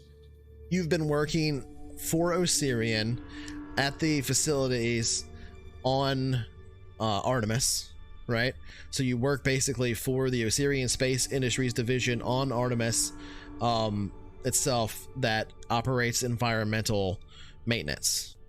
Right. So, yeah. But these people would also be Osirian, more or less employees, because they ran this project. Osirian did not run this project. Osirian's a giant corporation that was started by Jared Osirian, who was the guy that you brought up from in the first one shot. You the head scientist. Osirian is a big company. They're one of the main companies that did a lot of the work for the Hope's launch, or the Hope's Reach project, but that was actually a huge multinational effort across. There were literally like a bunch of the balkanized nations of Earth were involved. There were 12 other corporations that were involved. Osirian was like they were like pretty much the heaviest hitter of the corps, but they by no means were, you know, they were like 20% tops of the total project. Okay. So these people walking around, moving, loading stuff. Can I catch one of them that are, that's walking? Yeah, there's a guy walking with a looks like a pretty light box, completely sealed up. It's sort of green plasticky material. It looks like it's got clamped on both sides, not like locked, but it seems like pretty basic bio storage stuff. Maybe a bunch of samples or something in there. Looks like it's meant to go into some kind of like freezer stack, and he's just carrying it kind of loosely. You can see it's not labeled with like a name or like what it is on top, but it's got like a number for like what location it would get scanned and go into and stuff, basically for packing. When you're packing for this much shit for this long, that shit matters. So you gotta find your stuff, right? But yeah, he's just carrying it. It looks like it's one of the like later things being loaded, and he just hand carrying it, so it's not like, it's obviously something that's going into like more of a bespoke position. So he kind of turns to you as you approach him. Hey, just walk up to him. Hey, I just got a question for you. Hangs it you think lower. These things are actually going to launch on time? I heard they haven't even loaded up the people yet.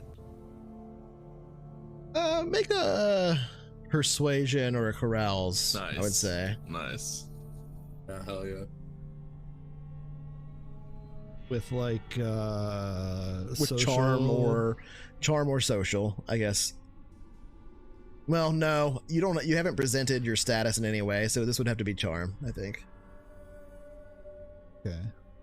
What about strength? No, maybe if you were intimidating and cracking your knuckles or something. Oh, bro, nice roll. Okay. Effect 3. Oh yeah.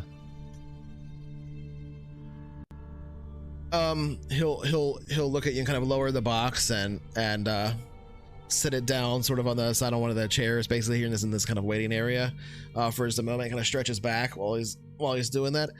Oh no, they're and then pick it back up. They're definitely gonna launch on time. They've been planning this for last 2 decades. There's plenty of people that have already been loaded on board, but they're just, there's this many people. It's gonna take a while, and some of you'd have to shuffle around. Not everybody was ready, a couple of weeks ago when they started the loading process into the low burst, but they'll be ready. It's all done automatically anyway for the most part. So, all the loaders, kind of like those guys out there, you see. He points at the guys loading cargo. Except it's done a little bit more securely than that. It's all done on the inside. But yeah, it's essentially handled by the automated systems here. Everybody's loaded up on a big rack. Oh, let me tell you, it's crazy. The ones that are loaded in, there's one of the decks that are loaded in. I've been through it. They're stacked 10 high. Yeah, they're stacked 10 high and 10 wide in each little section, right? And that's just in one. And each section has 100. So 100 little sections like that. So think how many people that is. It's crazy. I don't know. I haven't seen one full, but can you imagine? There's a person in every one of those little boxes. And some of those are going to be in there for like, well, I guess for us, it's like 100 years, but for them, it'll only be like 50, I guess. But still, that's the longest one. So there's not too many. Anyway, I got to get back to work though. Nice to meet you. What was your name again? Going the farthest out. That's crazy. Wow, Tanner. Tanner's the name. What's your name? Nice to meet you, Tanner. I'm Neil. Neil, it's good to see you. Hopefully I'll see you again walking around. He shakes your hand, kind of rebalances the box, which you can see isn't too heavy, and says, well, maybe not. I'm hoping to be on this girl over here. And he points at one of the ships. You can see it's the third one, like from the left, basically. Really? That'd be 3. Yep. Strengthen. I'd give anything to what size jumpsuit is that, O'Neill? All right, well, I'll catch you later. Nice to meet you. You're starting to scare me. But yeah, he continues his way through security, and you see the guy scan his box and then scan his ID as he goes to head in. As he does that, the guy at security does turn and look at you, but then that's all he does. I want to wave at him and then he'll wave back. Walk over to, the place where I would actually go if I were gonna go. Okay. Yeah, that would with be the ticket that I bought. that would be for the Earth orbit one, so just escape orbit, right? Yeah. Okay. And you can I see wanna the walk around for the next one a is few launching minutes. at 9 for there, and you have one that launches at 3, so you can kind of look on the board and see when your launch is, and it's scheduled to be on time and everything right now. Okay. All right. Played. I'm gonna walk around there for a little bit, and then at a point I would Or listed as on them, I should say. I would head back, but I would be, I'd stall. I'd kind of walk around and look around and hang out for a little while before I head back out. Read a magazine on your terminal, Yeah, exactly. whatever that means. And kind of also, if possible, just kind of like sit somewhere and kind of watch the flow of people in the security area. See if anything happens, like people change shifts, or like there's a guy Okay. who's clearly How long are on you gonna drugs stay that there? we could, I would say maybe like 2 or 3 hours, kind of sitting there Okay. watching. Make me an int recon. I'll say difficulty 10.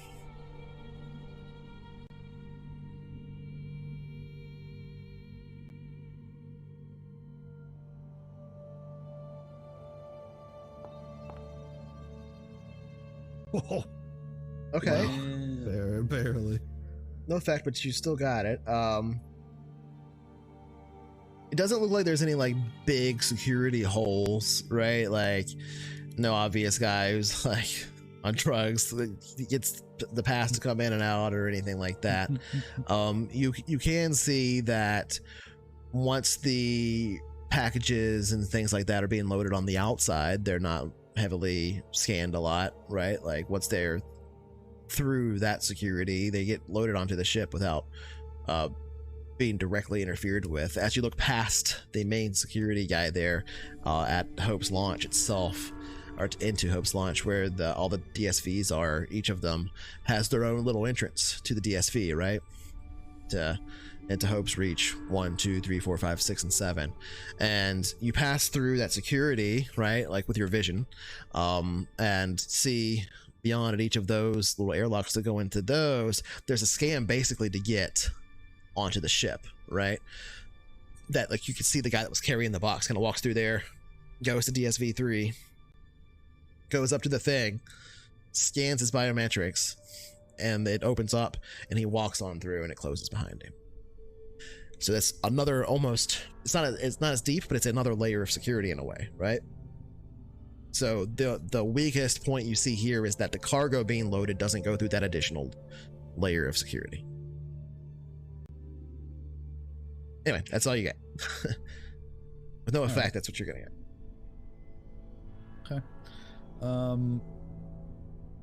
I also want to send a message to everybody else's pocket terminal. Okay. And Like a text, like a group text. Yeah, I'm gonna send a group text and In our maintenance work chat. yeah, and I'm gonna say that there are a few specific people apparently. Remember, this is not a secure line. Oh shit! This is I remember Just you to said remind that you. now. Yeah. Yeah, I did forget that. Okay, so actually, I'm gonna say, I got some information on that work order. We should talk before tomorrow, and then I'm gonna kind of chill for a minute, like I said, and then end up going back through security and kind of head back. Okay. If you guys want to meet Where somewhere we or anything like that, you guys have lived here for a while, Yeah. so you would know places. Rec I City would is full of respond. casinos and restaurants and bars and stuff. So if you want to do something I like would that, respond, meet Gotcha. after work for beer. or beers. Yeah.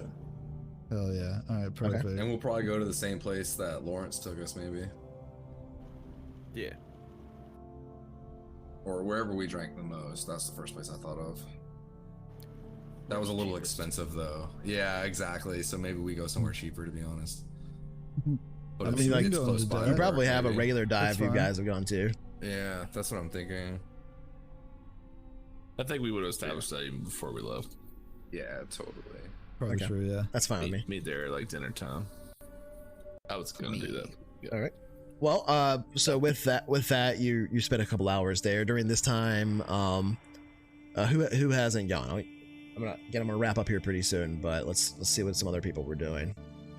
So mine's easy though. Like Venom's and mine are basically identical, and we're just headed towards the lab. So if you want to just jump to Psycho, and we can just end it with Psycho. Well, that's fine. Which lab are you trying to head to? I'm going to One? lab 1 while Venom's Okay, going to. so I can handle you very quickly then. So you pass back through the security you just passed once again, probably alongside. Actually, I just forgot your character's name, Tanner. Here, as you were coming back through too, because until you split ways I have like a in little Hope's Landing. toolbox with me. Oh yeah, absolutely, for sure. Sweet. And then after passing through that security, you would have And a to clipboard. you would then have to. Well, there's no clipboards, but for sure. Oh yeah, my pad. Your tablet or whatever, but yeah. But yeah. uses a So quill. you would head to the nearest on your left after passing through that entrance that takes you actually to Artemis University Central, or sorry, Artemis Central University campus, which is not a secure facility, but it does have security there in a checkpoint that you pass through. You're not flagged or anything like that, and so it's one of those ones that you can just pass through without it being a big deal or anything. So you pass through it, they kind of look you over, nod at you, look at your toolbox, as you're not the only maintenance guy into the university. I whistle. You Like you a step jaunty onto tune. you step into the university Cat column. central campus itself, which is actually it's very similar in some ways to Hope's Landing. It doesn't have trees and stuff, and it doesn't have grass, but it does have this feeling of kind of being an outdoor space with all these like hanging kind of garden feels, and there's some fountains and stuff in here. It's a pretty large space, and there's actually areas here with benches and stuff that the students are working on multiple projects. It's actually a really nice place. Like, it's a really, really nice kind of campusy vibe. You don't see a sky above you here. It does have a sort of high ceiling, and the almost entirety of the ceiling is screens that moves through like it looks like a sky. It's like a skybox, but it's all virtual above you. You also can feel a warmth here that comes from the vitamin D lights that provide a sun-like enrichment above. Off to your left, as you come into the space, you can see the housing corridor that moves into the housing areas. Is basically like dorms and stuff for the students, and an area that heads off into multiple classrooms, as well as several others. There's the research area and then the culinary court area. The research area itself would be, of course, where the laboratories would be located. There you don't see any additional security between you and that, though there are people that are security that are walking around loosely. There's no checkpoints here inside of the university. But as you walk up to the corridor that moves between here and the lab, you can see it does have scanners and stuff on it that operate automatically, like metal detectors, etc. Perhaps even more, perhaps monitored from elsewhere and not here locally, but you don't have anything on you. You pass through that space, and you can see there's a number of what we would think of as buildings, but they're just like openings of spaces here with doorways, and it's kind of like a facade of a building, right, without brick or anything like that. But the general construction here is kind of different than in some of the other places. A lot of the facades of the openings of these places are made out of materials that are local to Luna. And so you do have a lot of the lunar rock that's been used and polished down and used in some of it. You also have some of that algae wood that I spoke of previously.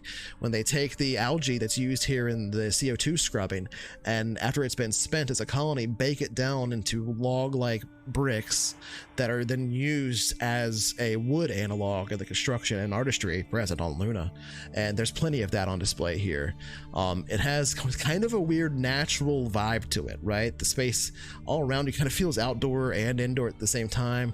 There's not a grain to the wood, right? Because it's pressed algae, but it has the tones and sort of the grit of wood. And the polished stone itself is like any polished stone on Earth. It's been machine polished and acts as a facade on the openings of some of these spaces. But before you can see primary research facilities, and you do see a number of security people walking around. One of them kind of looks at you and then smiles, a bright smile, and just kind of starts walking over your way. And that's when we'll cut to Psycho over here. So what is Scott doing? Basically, Scott. Basically, he's just going to a computer that he would have access to that's nearby, but not his actual work terminal. Okay. I mean, I would say there would probably be several within Environmental Alpha that you could get to without going through a security checkpoint to use. There's also no security checkpoint between Environmental Alpha, Environmental Beta, Environmental Charlie, Refining, or Fabrication if you go down the industrial spine. So you can get into any of those spaces without going through an additional security checkpoint. Probably scoot on over to Beta then. Okay, so you head out to the main corridor. You see the same things that Venom saw earlier as he was passing through this place, perhaps even at the same time you two went, until you split off into Environmental Beta, which is literally identical. It's carbon copy of yours. The dirt is the only thing that's different, where the dirt's at, but it is essentially exactly the same. These are stamped places, 3D printed construction. But yeah, you step in there, there's no checkpoints, everything's familiar to you. There is a little office here, just like your own office, but it's you can see it's the door itself is open to it, and there's two people in there, and they're both just going over their day's work orders like actual maintenance employees normally would. What do you do? Just look for the first empty terminal. Okay. Yeah, I'm not even gonna make you roll for that. You're familiar with the layout, so you walk up to an empty terminal. There's plenty of them. You go to like one of the ones that's covered in the least amount of dust, basically. Wipe it off. There's a few other people in here, probably about 6 or 7 that move through working. Most of them are cycling the algae that I was actually talking about before, because that's used in a lot of scrubbing. This is where all that is done. There's a very distinct kind of odor that happens when they open up the vats that have the algae blooms, but it's not like a bad odor. It's kind of a combination of like dirt and wet grass, right? This kind of a bright green smell. The baked logs, though, those have a very strong odor to them that's not necessarily pleasant until they're cooled off. But yeah, it's a familiar space, and you walk up to a terminal and begin to access it. What are you doing in trying to access? I think the first bit of info I need to look up is on the labs. Okay. So that will be one level of security access you'll need to get to do that.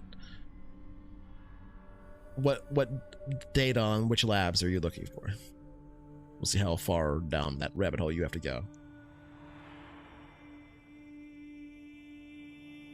Chlorophyll and ozone. Hell yeah. That's such a candle I want.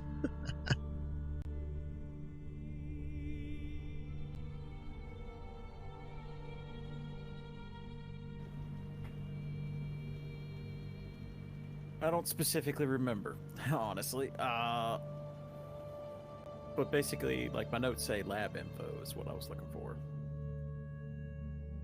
Okay. So, like, out of the 3 labs, it was like... Yeah, most important is to see anything you can learn about 3, but like anything you can learn about the activities of these labs and maybe intercept some kind of communication about this box.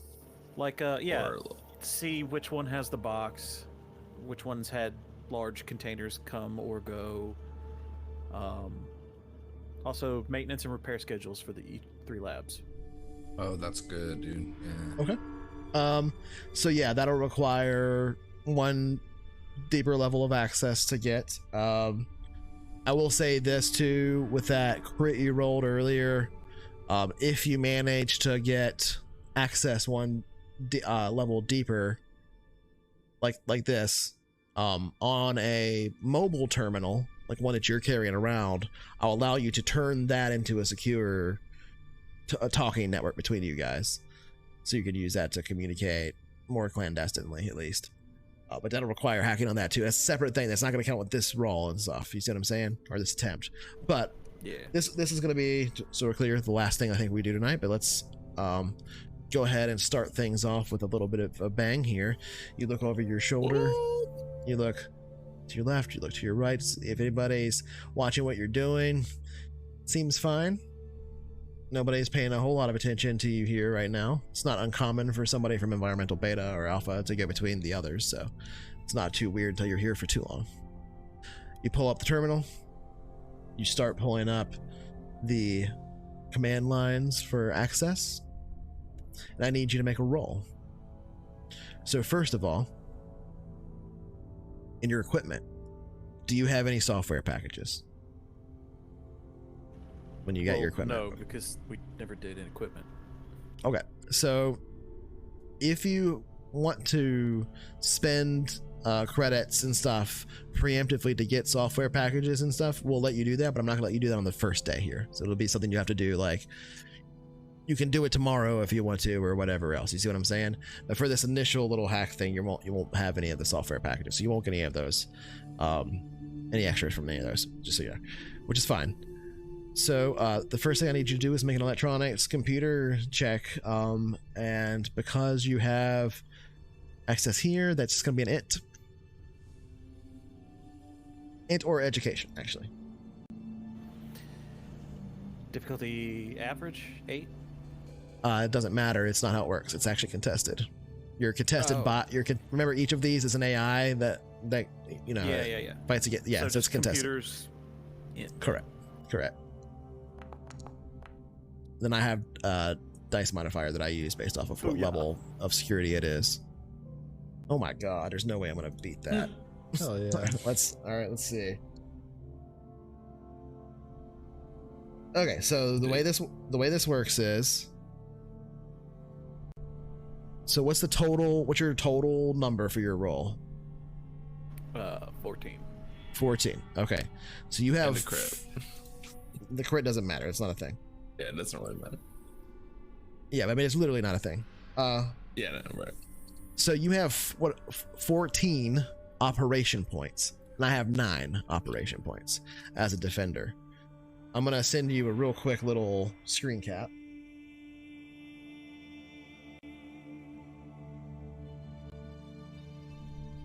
Give it a sec.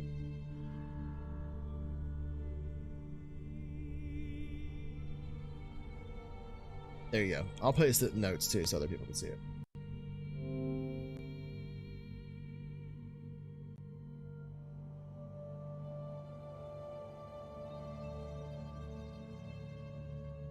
Discord light down on it. There you go.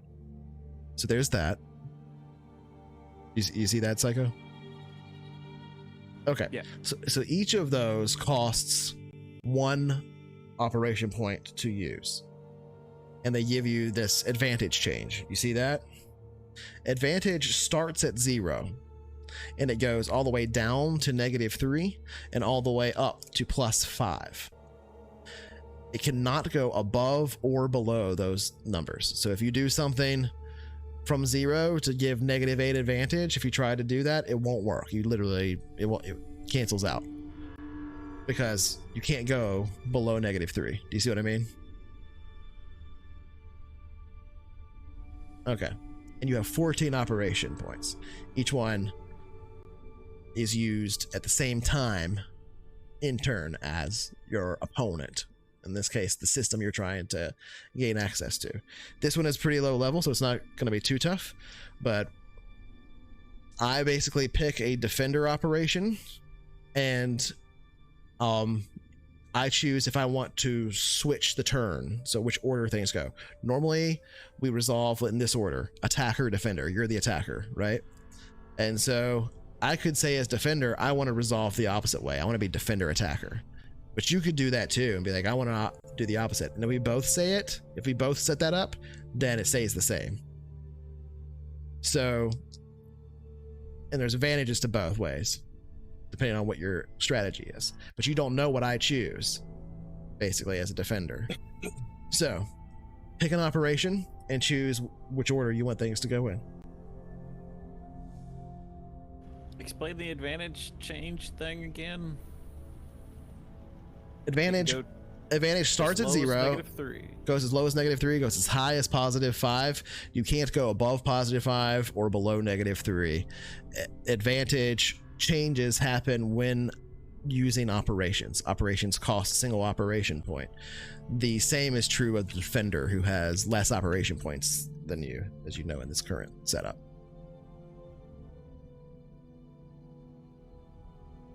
Then I guess the first thing I'm gonna do is try to probe. Okay, so that'll be +1 advantage change. And remember, you have to choose if you want to go first or second, basically, but the default is you going first.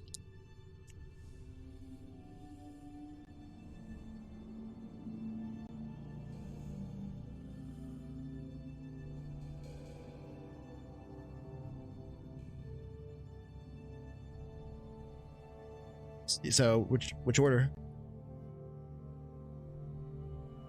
What do you mean? You have to choose. Both of us have to choose. I've already chosen.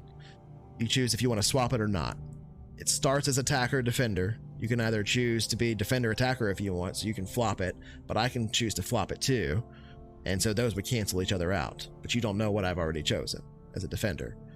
So which order do you want to be in? Do you want to be default attacker, defender, or do you want to be defender, attacker? Are you trying to swap the system? Are you trying to change the order of operations here in the process? No, not right now. I'll just attacker, defender. Okay. So the defending system was actually doing what's called a listen maneuver, to essentially an intent scan that requires a electronics computers roll by the attacker. So if you would please do that.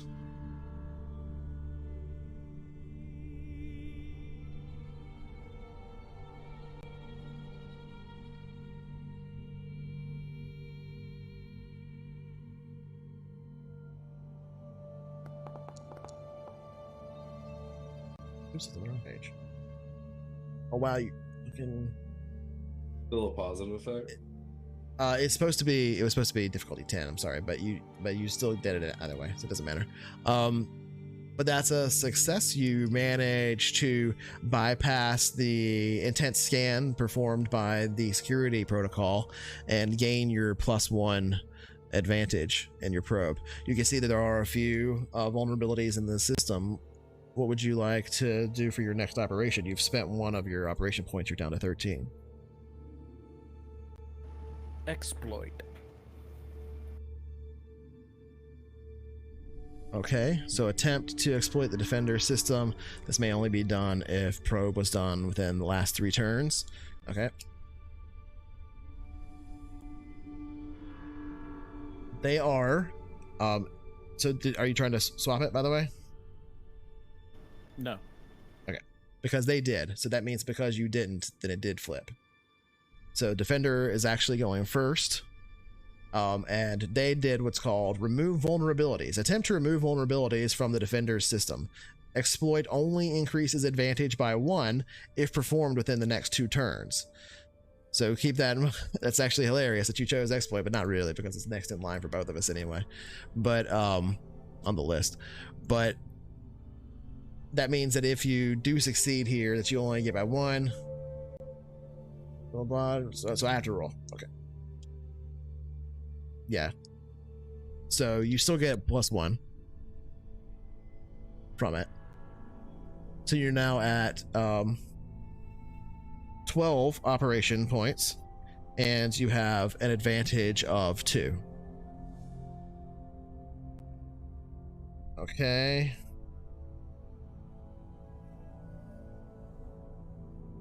And I'm choosing my move.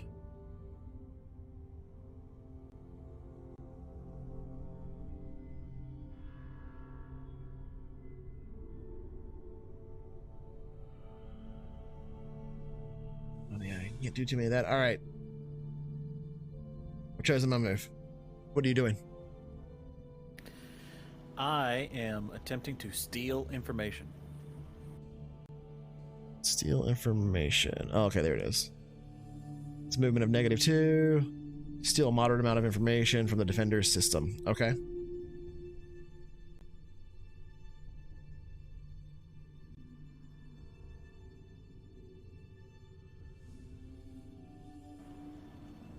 So I was doing, I was doing change passwords for compromised account. This may not be done again for 2 more turns.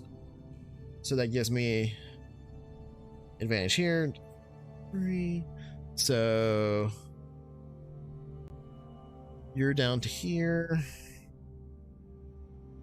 Okay.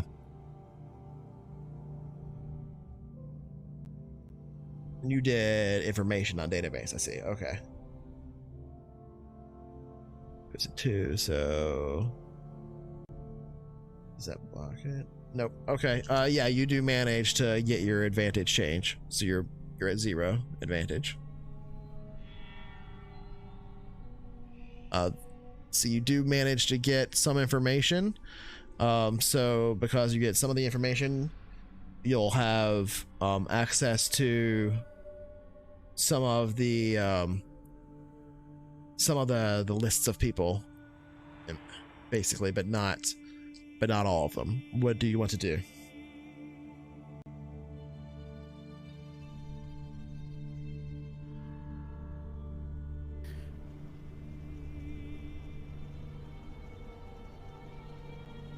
It's an AI system?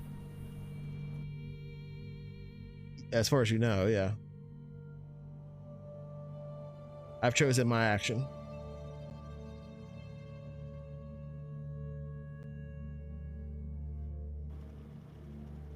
Oh yeah, which order did you choose for the last one? Sorry. Not swap, just let it stay Okay. as is. So yeah, he did his thing first then. So that's how I played it anyway. But I will choose to intense scan. okay. Perform an extensive scan of the defender's system. If the defender succeeds, all right. So And I will swap it this time so that attacker goes first. Okay. Well, so defender goes first, but if I choose defender goes first and you choose defender goes first, that means attacker goes first. You're trying to counter what I do, basically. Oh, okay, yeah. So you're like basically betting that I chose to go first or not, essentially. All right. So you were doing intense scan. Well, that's gonna be hard. Okay. For the intense scan, if the defender succeeds on the roll, you lose 2 advantage instead of gaining 2. Okay. Here we go. Can I do that on here? That would be cool.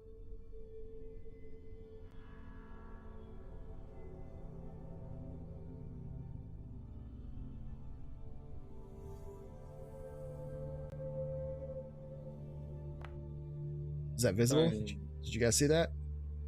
We saw the dice, but not numbers. Oh. Really? Because I see the number on the stream. I see numbers on the stream, but Oh yeah, I do see the numbers in the chat. I wonder what. Well, whatever. Yeah, It's 8. I was trying to make it visible anyway. That's how I wanted that to be. So he does not succeed, so you get your +2 advantage there. I chose, and you can see this now because of it resolving, I chose to restart the firewall.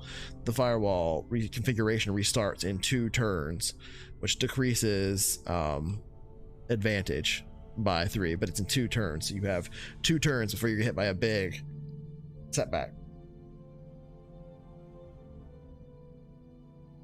So basically you want to make sure you do something before that plays out. All right. Yeah. Next, and he also chose not to change anything, so it didn't resolve. So Exploit, because his little defensey things passed. okay, which order?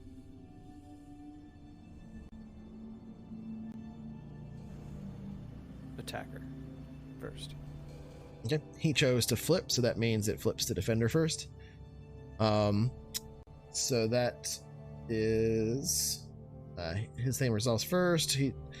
He chose to do what's called, fuck, where'd it go? I just lost the goddamn thing.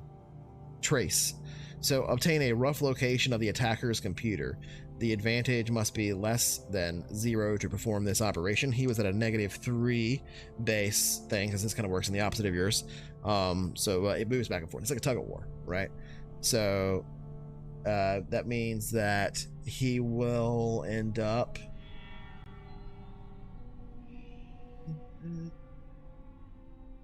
But Psycho's in the positive, right? Psycho's in the Yeah, he's positive. at Yeah, +3. yeah. So the advantage is in Psycho's favor, so you wouldn't be able to trace him. Let me read this. I'm making sure. You want to be. It needs to be against Psycho to trace him. Yeah, you're right. So he can't do.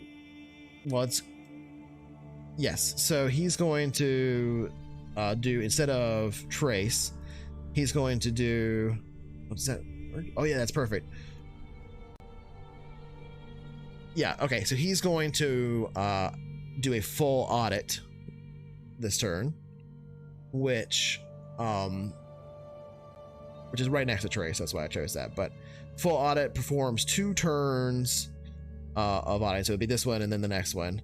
So a 2-turn audit of your security to make adjustments. You may attempt no operations the next turn for the next turn at all, but it does give an automatic -2 to the advantage. So that move immediately. Yeah, so that so he goes before you this turn because of the flip. So it moved your advantage down 2. So You can take another -3 soon. Right? yeah, correct. But I was exploiting him this turn, so I'd get +2. Correct. So you got 0. You zeroed out. Yeah.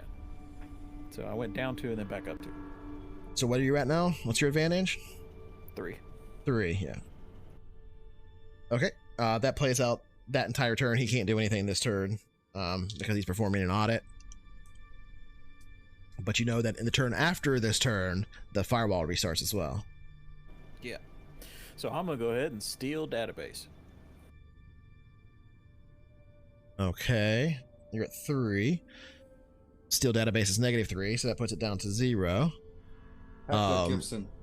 Steal a large amount of information from the defender system. He can't do anything to stop it. You're put down to 0. By the way, you can end the hack at any time you want to, but this would but stealing database gives you all of the information you're looking for from this level of the network, for the loading of the personnel and stuff. For the labs and stuff, you would get some basic information that's on this level of the database. You would have to go physically closer to them to get more, but you can see that they do have regular maintenance and stuff that comes through basically for environmental systems as well as some of the others. but all the labs have environmental that visits them occasionally. Even Lab 3 has some records of specially scheduled personnel going out there for maintenance involving environmental systems. And one of the big things that you see there is one person in particular was on that duty. His first name's Lawrence.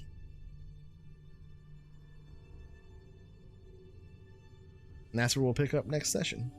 Oh, well, that's good, because I was going to say, since my thing's being reset, I'm just going to back out and Pull it. end it. Pull Yeah. the plug. Oh, okay, so if you're pulling it there, then we won't pick up in the middle of the hat next session. But yeah, you pull the plug. That means that the firewall reset didn't complete and they couldn't do a trace. Nice. Which means they did not detect your location as far as you can tell, and you're out clean. And that's where we'll pick up next session. So yep, we went a little bit later than I'd like to go. It's almost 12, but we didn't get started until really late tonight because we were setting up a whole bunch of stuff. But we did get a lot of things working, which is awesome. This is a huge step for us, getting these new systems and things working. One with Foundry, with all these browser source captures, with using all this stuff the way it is. It's very different, but it is working now, thank God.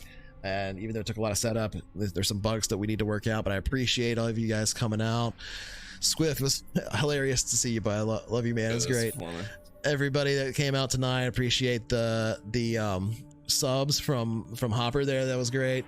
I also got a follow from this Donkey Jedi Master guy. Appreciate that. Good times. We had a pretty good viewership tonight. Sorry for the delay, but that's what the Session 0 stuff is about. It's one of the good reasons that we didn't start with the main campaign right up front, because we had all this set up to do to get things running, but we're there. And yeah, gotta work the bugs out.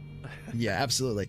Normally on a lot of these, I like to do these favorite moments to see like, hey, I like what you did in this, but I'm gonna save that until the end of this like little mini campaign session thing that we do, and we can talk about like what your favorite moments were from each person through the whole course of this heist and all of that, and the whole setup and everything. But yeah, good to see everybody that came out.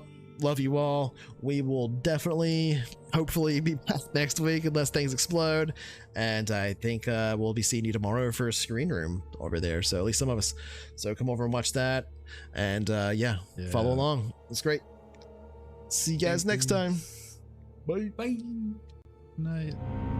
Gotta flip these off automatically, or not automatically now.